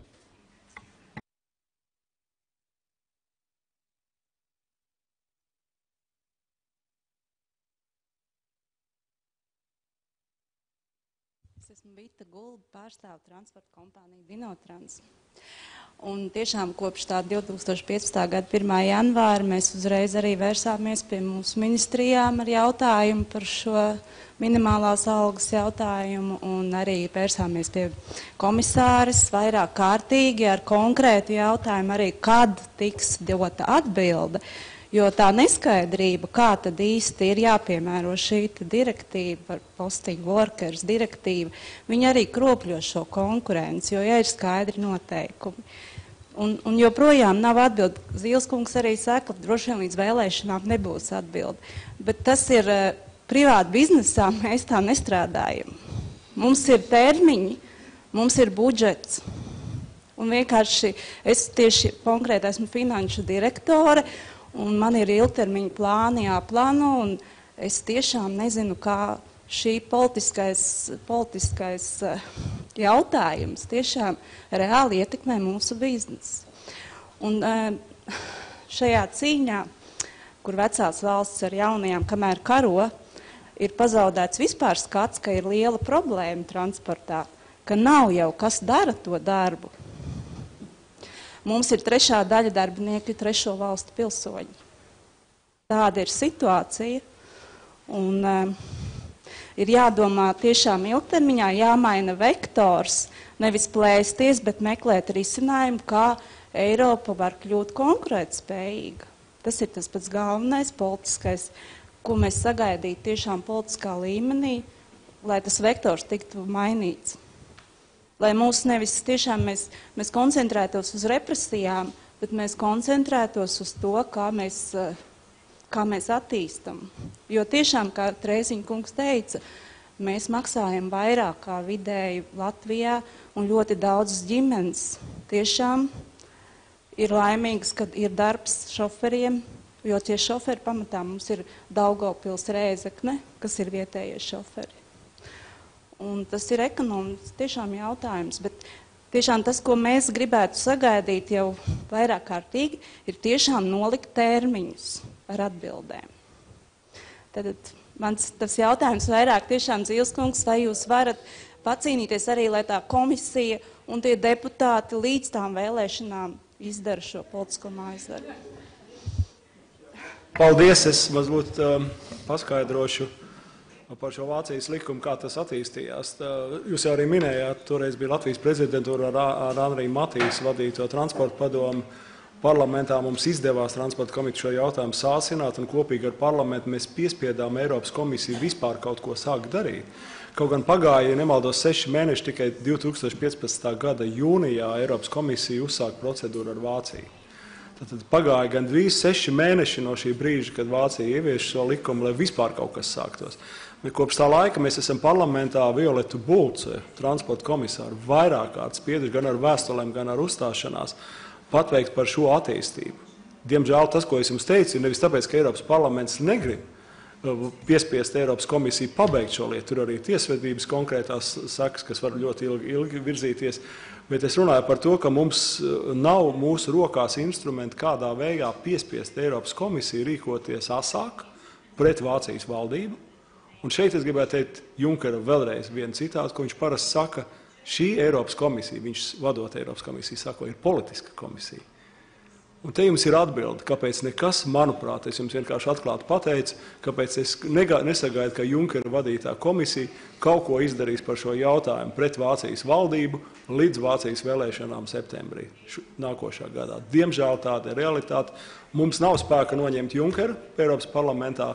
Mēs testējām ar nesaistošām rezolūcijām, cik daudz no 751 deputāta ir par Junkera demisiju, apmēram 100–115.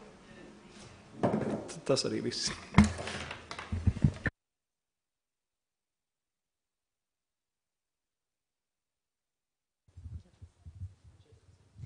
Labdien! No Labklājības ministrijas Ina Elksne.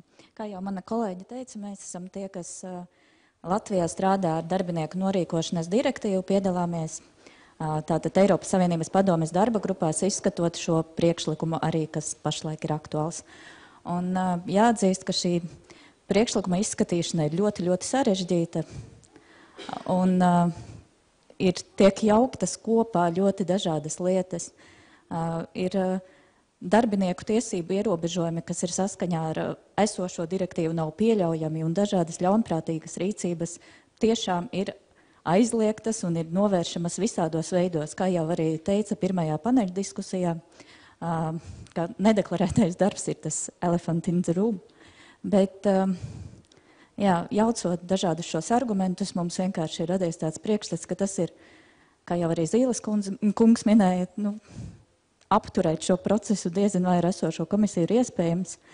Un izskatās, ka pirms neilga laika bija tāda ziņa, ka Oksfordas vārnīca šogad, kā 2016. gada angļu valodas vārdu, ir izvēlējusies apzīmētāju post-truth. Jāsaka, ka šis priekšlikums arī zināmā mērā varētu atbilst šim post-truth tādam politikas veidam, kad svarīgi ir emocionālie argumenti un savukārt objektīvie paliek mazāk redzami. Paldies!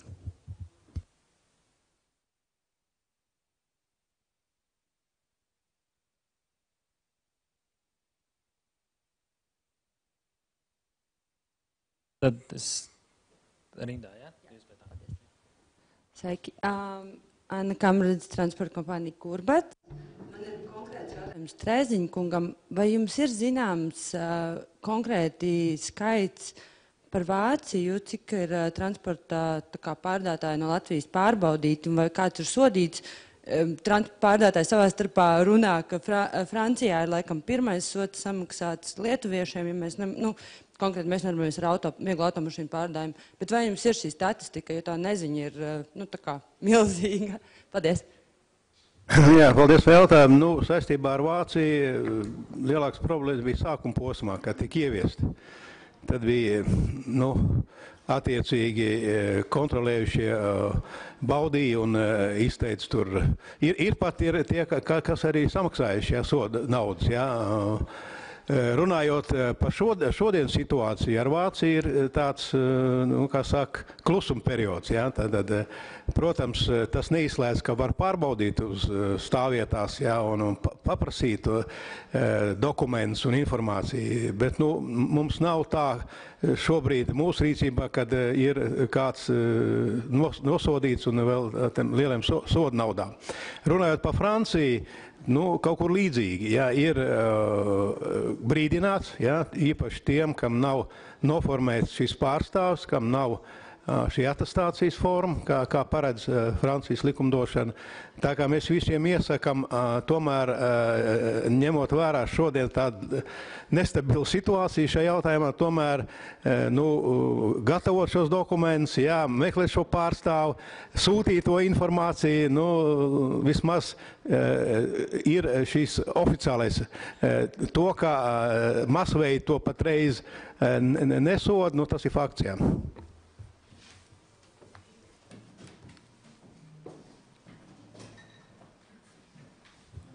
Marek Beņo, Krakow University. Mareks Beņo, Krakovas universitāte. Man ir 2 komentāri. Viens ir par minimālās algas noteikšanu Francijā, Vācijā un tā ietekmi uz transportu. Ir liela atšķirība 2 valstīs.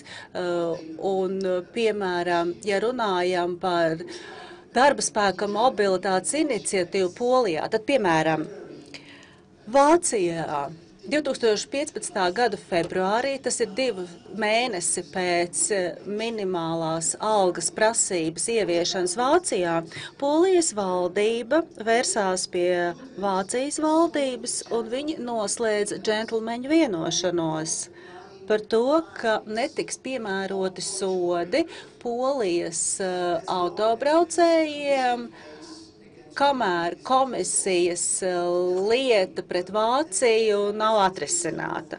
Ko tas nozīmē? Man šķiet līdzīgi ar Latvijas uzņēmumiem. Un tas nozīmē to, ka Vācijas iestādes neizsekos jūsu smago automašīnu šofers un nesodīs jūsu uzņēmumus tagad. Bet tas nenozīmē, ka jūsu autopārvadātājs nevar iesūdzēt jūsu pašu uzņēmumu par to, ka viņam netiek maksāta minimālā alga Vācijas teritorijā. Es gribētu, lai es varētu teikt to pašu par Franciju, bet man ir signāli no Polijas transporta uzņēmumiem, ka Francijā viņi ir uzsākuši ļoti agresīvu kampaņu, vietējo iestāžu kampaņu pret visiem ārvalstu pakalpojumu sniedzējiem. Piemēram, ir smagās automašīnas vadītājs, kurš apstājās uz baltās nepārtrauktās līnijas ceļa malā. Viņš nenoparkoja savu smago automašīnu korekti, bet nedaudz, tātad ar vienu riteni nostājoties uz baltās nepārtrauktās līnijas. Francijas policists prasīja, vai jūs varat lūdzu par metru pārvietot savu automašīnu, un viņš saka, protams, es varu.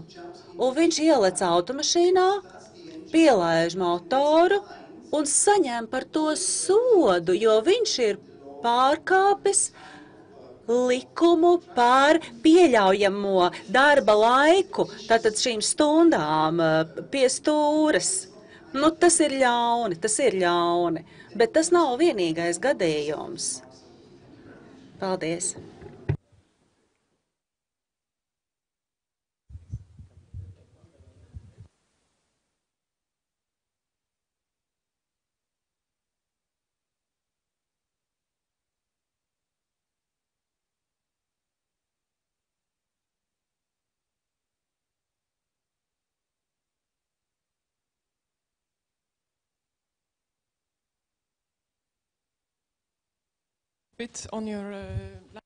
Tātad es gribētu komentēt jūsu pēdējo teikto. Jūs teicāt, ka tas, kurš izdomātu, kā konkurēt, nesamazinot izmaksas, varētu saņemt Nobela prēmiju, bet kā tas sasaucas ar statistiku, kas pierāda to, ka lielākā daļa no nosūtīšanas notiek starp rietumu valstīm?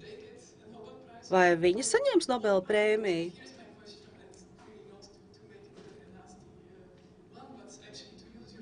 Un varbūt jūs varat izmantot savu pieredzi valsts pārvaldē un pateikt man, vai jūs redzat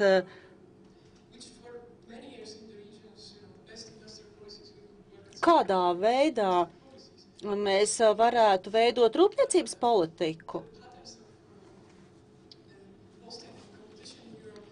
Jo ņemot vērā tendences attiecībā uz darbinieku nosūtīšanu, kā Latvijas un Polijas uzņēmumi varētu atrast veidu, kā konkurēt un kā rūpniecības nozares politika varētu palīdzēt viņiem to izdarīt. Jo man šķiet, ka ilgtermiņā mums visiem būtu jāinvestē tieši šādos risinājumos.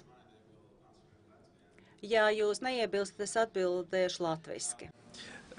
Es varu atbildēt tā, ka, protams, Latvijas kompānija konkurēt spēja būtībā gan Eiropas, gan arī mostly, jāsaka, angliski, mostly vairāk Eiropas aspektā nekā trešo valstu aspektā. Protams, ir ļoti aktuāls jautājums, un tas ir arī liels izaicinājums mūsu kompānijām. Es pat varētu teikt tāds 21. gadsimta izaicinājums Latvijas kompānijām, Latvijas darba devējiem, jo pat ja mēs paskatāmies uz Baltiju kā vienotu reģionu, arī kas bieži vien ir problēma piesaistot ārvalstu investorus, tad tas ir neliels, mazs tirgus. Visas Baltijas reģionas nerunājot par Latviju vai Lietuvu vai Igauniju, vienalga.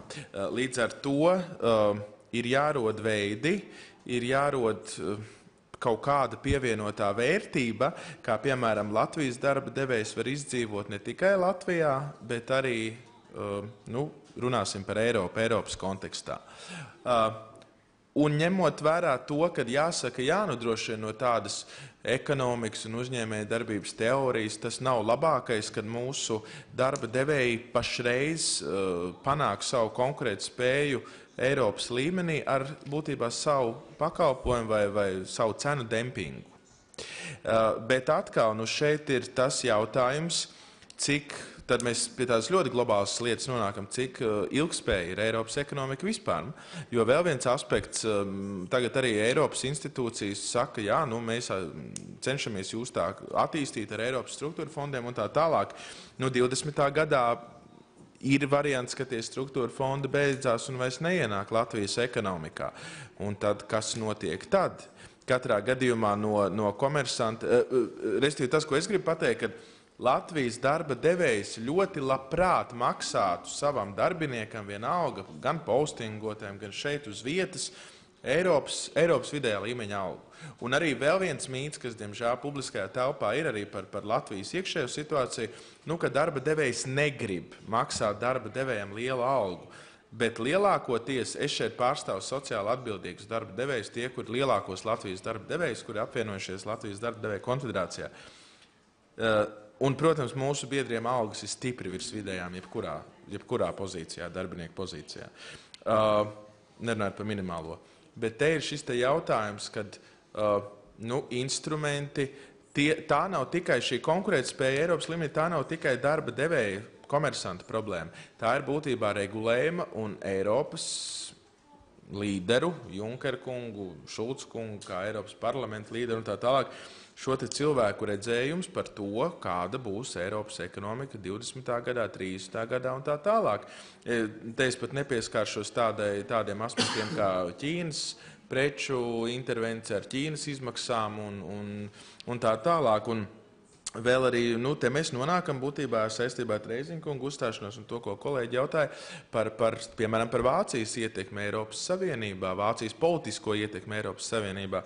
Manas prognozes ir, ja teiksim, Merkels kundze arī uz 4. termiņu paliks kanclere, kad šī ietekme, ja ne palielināsies, tad viņa tikai nostiprināsies. Un es nesaku, tas ir labi vai slikti, bet mums ir jāsaprot Vācijas politiskā ietekme Eiropas Savienības līmenī, jo, teiksim, arī tā ļoti īsti pieskaroties tādai starptautiskās politikas aspektam, man dažreiz kā vienkārši notikumu vērotājiem ir iespējas, kad Eiropa lielā mērā liek cerības uz Merkeli kā vienīgo no Eiropas, kura var daudz maz kaut ko lietosim šo vārdu nodīlota Putinu.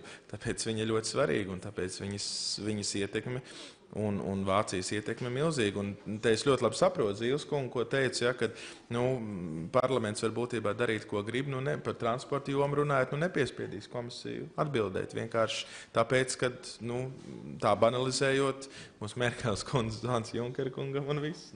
Paldies. I hope so that I give you answer to your question. Es ceru, ka tā bija atbilde uz jūsu jautājumu. Labdien, es esmu Indra Gromule no Autotransporta direkcijas, un direkcija ir tā vieta, kur satek kopā divas puses, gan darba devējs, gan darba ņēmējs, jo mums sūdzās abas puses, tā ir viena lieta, un otra lieta, mūsu ikdienas darbs ir saistīts ar to, lai risinātu šīs problēmas, lai palīdzētu pārvadātājiem, tad, kad ir šis saņemts jau sots. Tāpat ir Francija, tāpat ir Vācija un daudz citas valsts, jo šodien mēs runājam vairāk par minimālām algām, bet faktiski tas ir tik ļoti komplekss jautājums. Ja? Pirmais ir saistībā ar, teiksim tā, aizstāvēt mūsu pārvadātājs starptautiskajā tirgū, to, ko šeit arī pārvadātāji pārstāvi minēja. Ja mums ir dažas uzvaras, jo mēs esam tie, kas apkopo šo informāciju, mēs dodam gan Eiropas komisijai, gan arī, teiksim, konkrēti Francijas institūcijām. Tas ir tieši saistīts ar šo te atpūtu kabīnē regulārā, iknedēļas atpūta 45 stundas. Ja.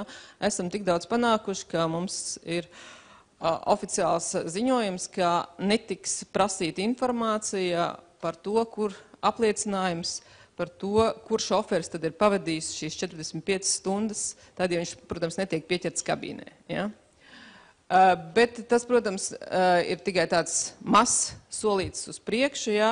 Jo pašlaikā, zināms, ir šī te sociālās paketes apspriešana publiskā, kas beigsies decembrī, un tur šajā paketē ir arī jautājums tieši ar to. Ja jūs piekrītat šai te minimālās algas iekļaušanai, ka autotransports tiek iekļauts postinga direktīvā, tad savukārt mēs esam gatavi skatīties zināmā mēlā liberalizāciju un nelielu kabatāžas jautājumā. Tālāk šeit ir jautājums parādies par to, ka noteikti pēc cik ilga laika šoferim būtu jāatgriežas savā mītnes zemē. Arī tādi jautājumi birmo. Tālāk nākošais jautājums, kas ir kur arī pavisam nesen bija tikties arī ar komisijas pārstāvjiem, tieši DigiMove, jā, par tām iniciatīvām, ko viņi plāno. Un šeit arī viens no tiem jautājumiem ir, ka noteiktu laiku, cik ilgi šis pārvadājums, divpusējais pārvadājums, parastais starptautiskais pārvadājums, jā, ja tik un tik dienas, tad atkal kārtējo reizi ir šī administratīvā barjera, un tā mums ir tad šķēršļu skriešana. Jā. Tad viss šis ir sasiets vienā kopējā ķēdē, un jāteic, ka pašlaik tā situācija ir tik sarežģīta, ja, jo tikko tiek viens kustināts, tā līdziet arī otrs jautājums. Ja. Mēs kopā arī ar šīm līdzīgi domājušām valstīm dažādas risinājumus, gan tiek pozīcija veidot, gan arī atsevišķi katra valsts mēģina runāt ar komisiju un tā tālāk. Ja. Tā kā pašlaik varētu teikt, ka tiek kropļots tirgus, jo pašlaik no otras puses, no darba ņēmēja puses, mums ir arī tādi jautājumi. Kāpēc man darba devējs nesūt uz Vāciju? Es arī tur gribu tādu algu saņemt. Un tas tālāk ir saistīts arī ar pensijas jautājumiem, ar sociālo nodrošināšanu. Ja? Kāpēc Jāni sūta, bet man Pētera nesūta? Ja? Un tad ir vēl trešā problēma, kas ir faktiski saistīta ar drošības jautājumu. Ja? Tātad, kā jau minēju, protams, šo infrastruktūras stāvvietneesamība, bet ir pavisam interesants fenomens radies arī no satiksmes drošības viedokļa, par cik nevar gulēt tai kabīnē Francijā un Beļģijā, jā, tad atstāja puspiekabi Francijā un paši brauc gulēt Vācijā. Un tie, kas ir Vācijas tur pierobežā, jā, visi tie ceļi ir pilni, jo stāvēt tur nav kur, viņi stāv vienkārši malā un guļ. Un līdz ar to tur atkal veidojās tāda satiksmes drošības problēma, un tā viss šis riņķis iet, jā. Tā kā pašlaik šis jautājums ir jāskatās ļoti, ļoti kompleksi, jā, ieskaitot, protams, mēs negaidām nekādu lielu tirgus liberalizāciju gan saistībā ar kabatāžu, Bet vismaz, lai šī situācija palika tāda, kā ir, jo ir arī priekšlikumi, ka faktiski kabatāžu vajadzētu vēl vairāk ierobežot, nosakot īsāku dienu skaitu un tā tālāk. Tā kā tā cīņa ir kopīga, un šis sociālais bloks ir kļūst par tādu kartupeli karstu starp austrumiem un rietumiem. Diemžēl tā ir, bet, cīnīsimies kopīgi. Paldies.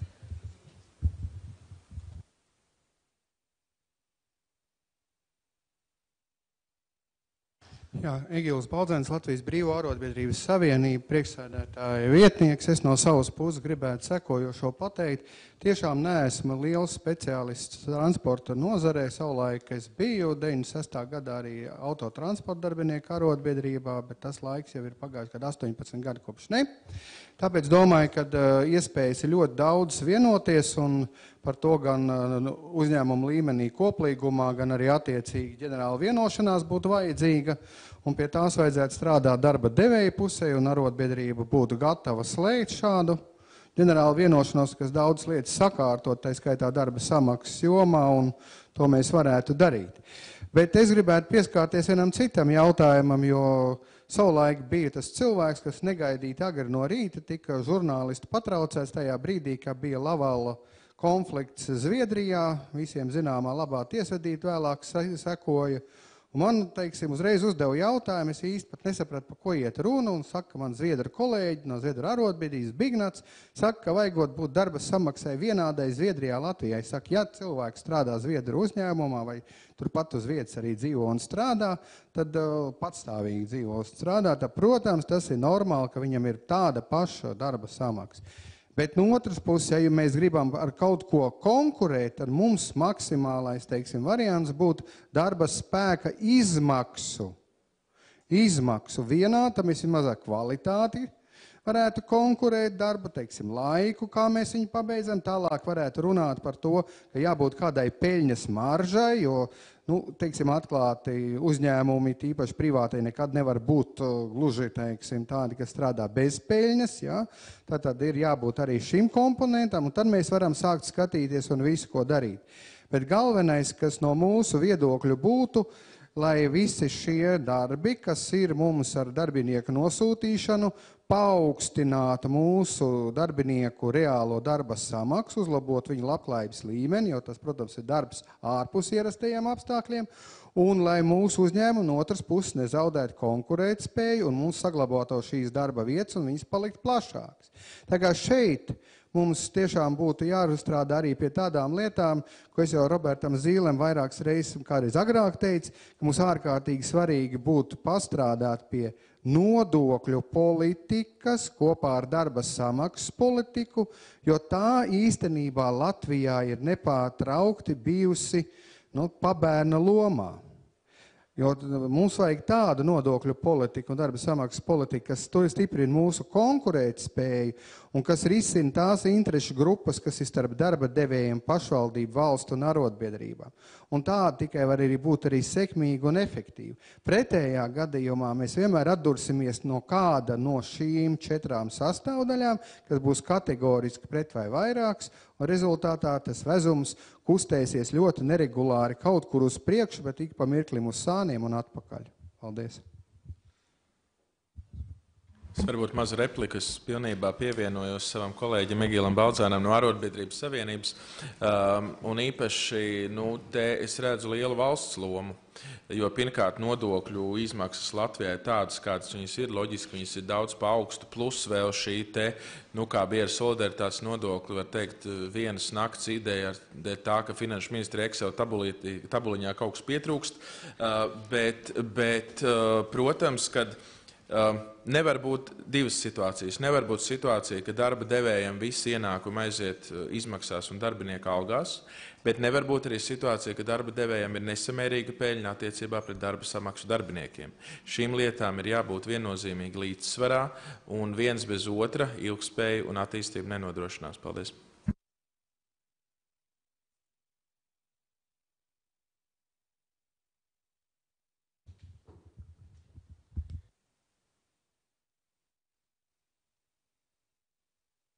Labdien, Iveta Suraka, Valsts sociālā apdrošināšanas aģentūra.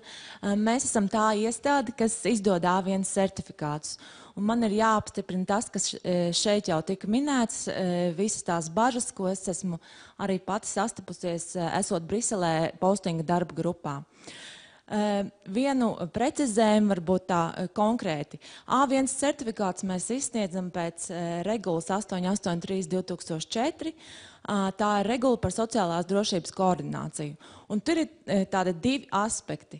Viens aspekts ir posted worker, nosūtītais darbinieks, un nosacījumi 12. pants. Uz šiem te posted workers attiecas postinga direktīva, jo tā ir uz nosūtītiem darbiniekiem. 13. pāns, tas ir darbs divās vai vairāk dalību valstīs. Un ja mēs runājam par transporta nozari, tad lielākajā daļā, ja vien tā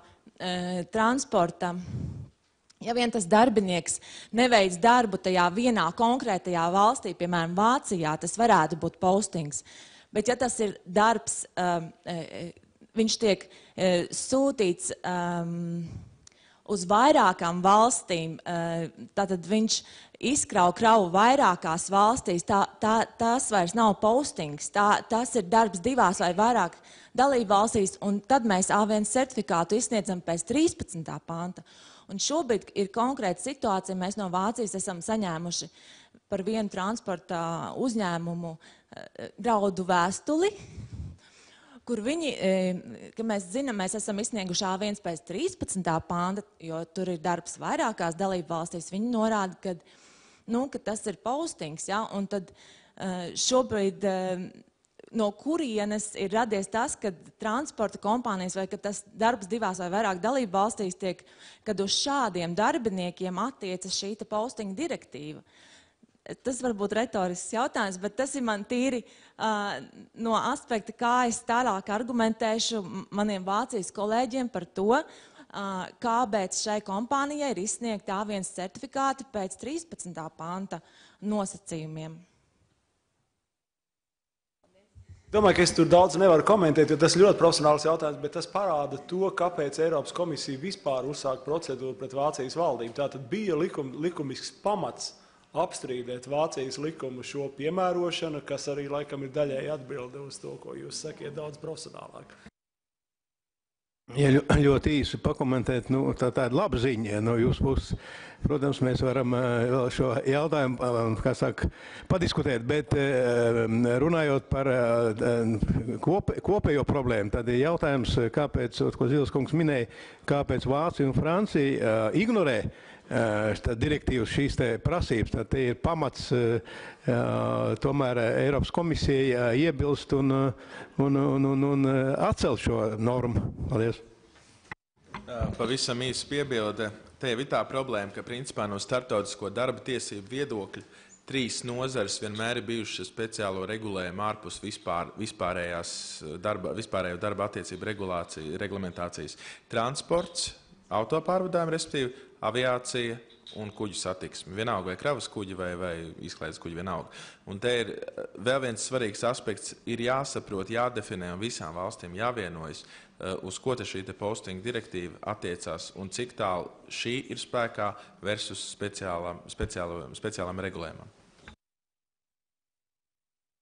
Laikam mums vajadzētu slēgt šo konferences daļu, un tad mums vēl ir Edgara 0. stāvā. Tur ārā būs mazliet jāaiziet, mums ir arī pusdienas. Neteiksim pusdienas, bet uzkots, mēs varam pārunāt vēl attiecīgi pie kafijas vai pie kaut kā cita. Šīs šodien dzirdētās lietas. Pabeidzot, es gribētu teikt tā mazliet no šī politiskā aspekta, ko mēs arī šodien šeit skārām un kur mēs ar Kosmas Latovsku esam ikdienā, teiksim, Eiropas parlamentā. Šī ir vēl viena situācija, ko mēs šodien debatējām, šo nosūtīto darbinieku direktīvas grozījumu, gan arī kopumā šo sociālo dempingu, kā tādu, kas liekas, ka viņš nav taisnīgs un aizvaino. Es gribētu teikt, ka mēs sastopamies ik pa brīdim ar šādām situācijām, kas nav taisnīgas, un par to ir jācīnās, mēs arī to darām un darīsim, un nenozīmē, ka šī cīņa ir zaudēta. Minējuši 2 piemērus, kas mums varbūt tās mazāk zināmi. Savā laikā Latvijā, ieejot finanšu krīzē, mēs glābām Pareigs banku, Zviedrijas banku sektoram un Dānijas bija līdzīgas problēmas ar Baltijas tirgus 2008. gadā, un arī Zviedrija un Dānija nav eiro valsts, tāpat kā Latvija tajā laikā. Centrālās bankas no visām 3 valstīm griezās pie Eiropas centrālās bankas ar to, lai varētu aizņemties eiro kredītus. Zviedrijai Dānijai iedeva, un viņas izglāba savas komercbankas bez nodokļu maksātāja naudas iesaist. Latvijai neiedeva, mēs tā neizdarījām. Uz šo vēstuli es rakstīju savā laikā Eiropas centrālās bankas vadītājiem, jau Mario Draghi, kas nebija tad, kad šo lēmumu pieņēma. Atbilde bija tāda, tur bija ļoti diplomātiski, bet īstenībā jūs esat citā svaru kategorijā. Mēs varējām dusmīt sist kājas pret grīdu un teikt, ka mēs vairs Eiropā vispār ejam ārā no Eiropas un nekādu eiro neieviesīsim. Tas, ko Latvijas valdība grūtā brīdī izdarīja 2008. gada nogalē un 2009. gadā, sakot zobus, izdarīja varbūt kļūdas dažas, bet mēs izdarījām vienīgo pareizo izvēli, gājām uz eiro ieviešanu tādā nelielā ekonomikā kā Latvija, un mēs to panācām. Un tagad mums ir garantēts šāds atbalsts krīzes gadījumā no Eiropas centrālās bankas, Zviedrijai, Dānijai, nē. Tātad vēl viens piemērs, kas varbūt tās par Vācijas ekskluzīvo situāciju, arī politiskā ziņā netaisnīgs. Mēs zinām, ka soda Grieķiju, brīžam Latviju sodīt par budžeta procedūras pārkāpšanu un tam līdzīgām lietām, jo ir izaugsmes un stabilitātes pakts, kuru mēs zinām, piemēram, Itālija pārkāp visu laiku. Un nesoda, jo tur ir daudz politiski argumenti, kāpēc. Es uzrakstīju arī vēstuli mūsu kolēģim, labi zināmam Valdim Dabrovskim, kurš atbild par šīm lietām. Arī viņa atbild bija ļoti diplomātiski, un es par to viņu nenosodu. Par to, kāpēc Vācija nesoda. Jo Vācija pārkāpa izaugsmes un stabilitātes paktu attiecībā uz tekošā konta atlikumiem. Vienkārši runājot, eksportē vairāk nekā importē vairāk kā 6% no IKP gadiem ilgi. Un tas ir pārkāpums. Par ko būtu jāsoda? Atbildi, protams, ir diplomātiski, bet Vācija sodīt nevar. Un tagad, izejot no visa šī iemesla, ko mums no viss tā darīt? Tāda ir politika, kolēģi, un runāsim atklāti Eiropas Savienībā ļoti daudz šādas politiskas iemeslu, un šis, par ko mēs runājam šodien, ir viena no. Līdz ar to es aicinu visas ministrijas, visas, teiksim, nozaru pārstāvus savos nevalstiskajos sektoros Eiropas partneriem, cīnīsimies par šīm tiesībām, par šiem pienākumiem, un mēs varam kaut ko sasniegt šīs direktīvas maiņā un arī kopumā par šo jautājumu. Nebūs viegli, un tāda vienkārša patiesība neeksistē, ja nu dažu mēdīju lapusēs tikai.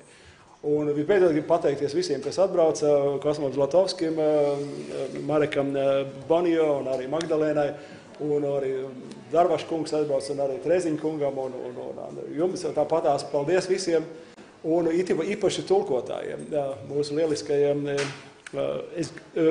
Pasakoties jums, es gribu atgādināt vēl vienu manu pieredzi, vienu pieredzi par jūsu darbu. 90. gadu sākumā, nonākot Lielbritānijā, latviešu sabiedrībā, es atceros jautājumu 90. gadu sākumā. Man latviešu trimdus cilvēki, kas dzīvo Lielbritānijā, saka, kāpēc jūs maksājat tik maz jūsu tulkotājiem, kas ir tik profesionāli un labi tulko uz latviešu un no angļu valodas un otrādi? Kāpēc jūs maksājat, tajā laikā bija $1 vai 1 mārciņa, neatceros, par lapusi rakstiskā tulkojumā? Es teicu, tā mēs vairāk laikam nevaram samaksāt. Un tad man bija jautājums viņiem, cik jūs maksājat par saviem darbiem? Viņi teica, jā, to paši. Un te ir šī sadaļa starp sociālām iespējām vēlmi pateikt, ka pa darbu būtu jāmaksā vairāk un to, kā strādā tirgus. Paldies visiem!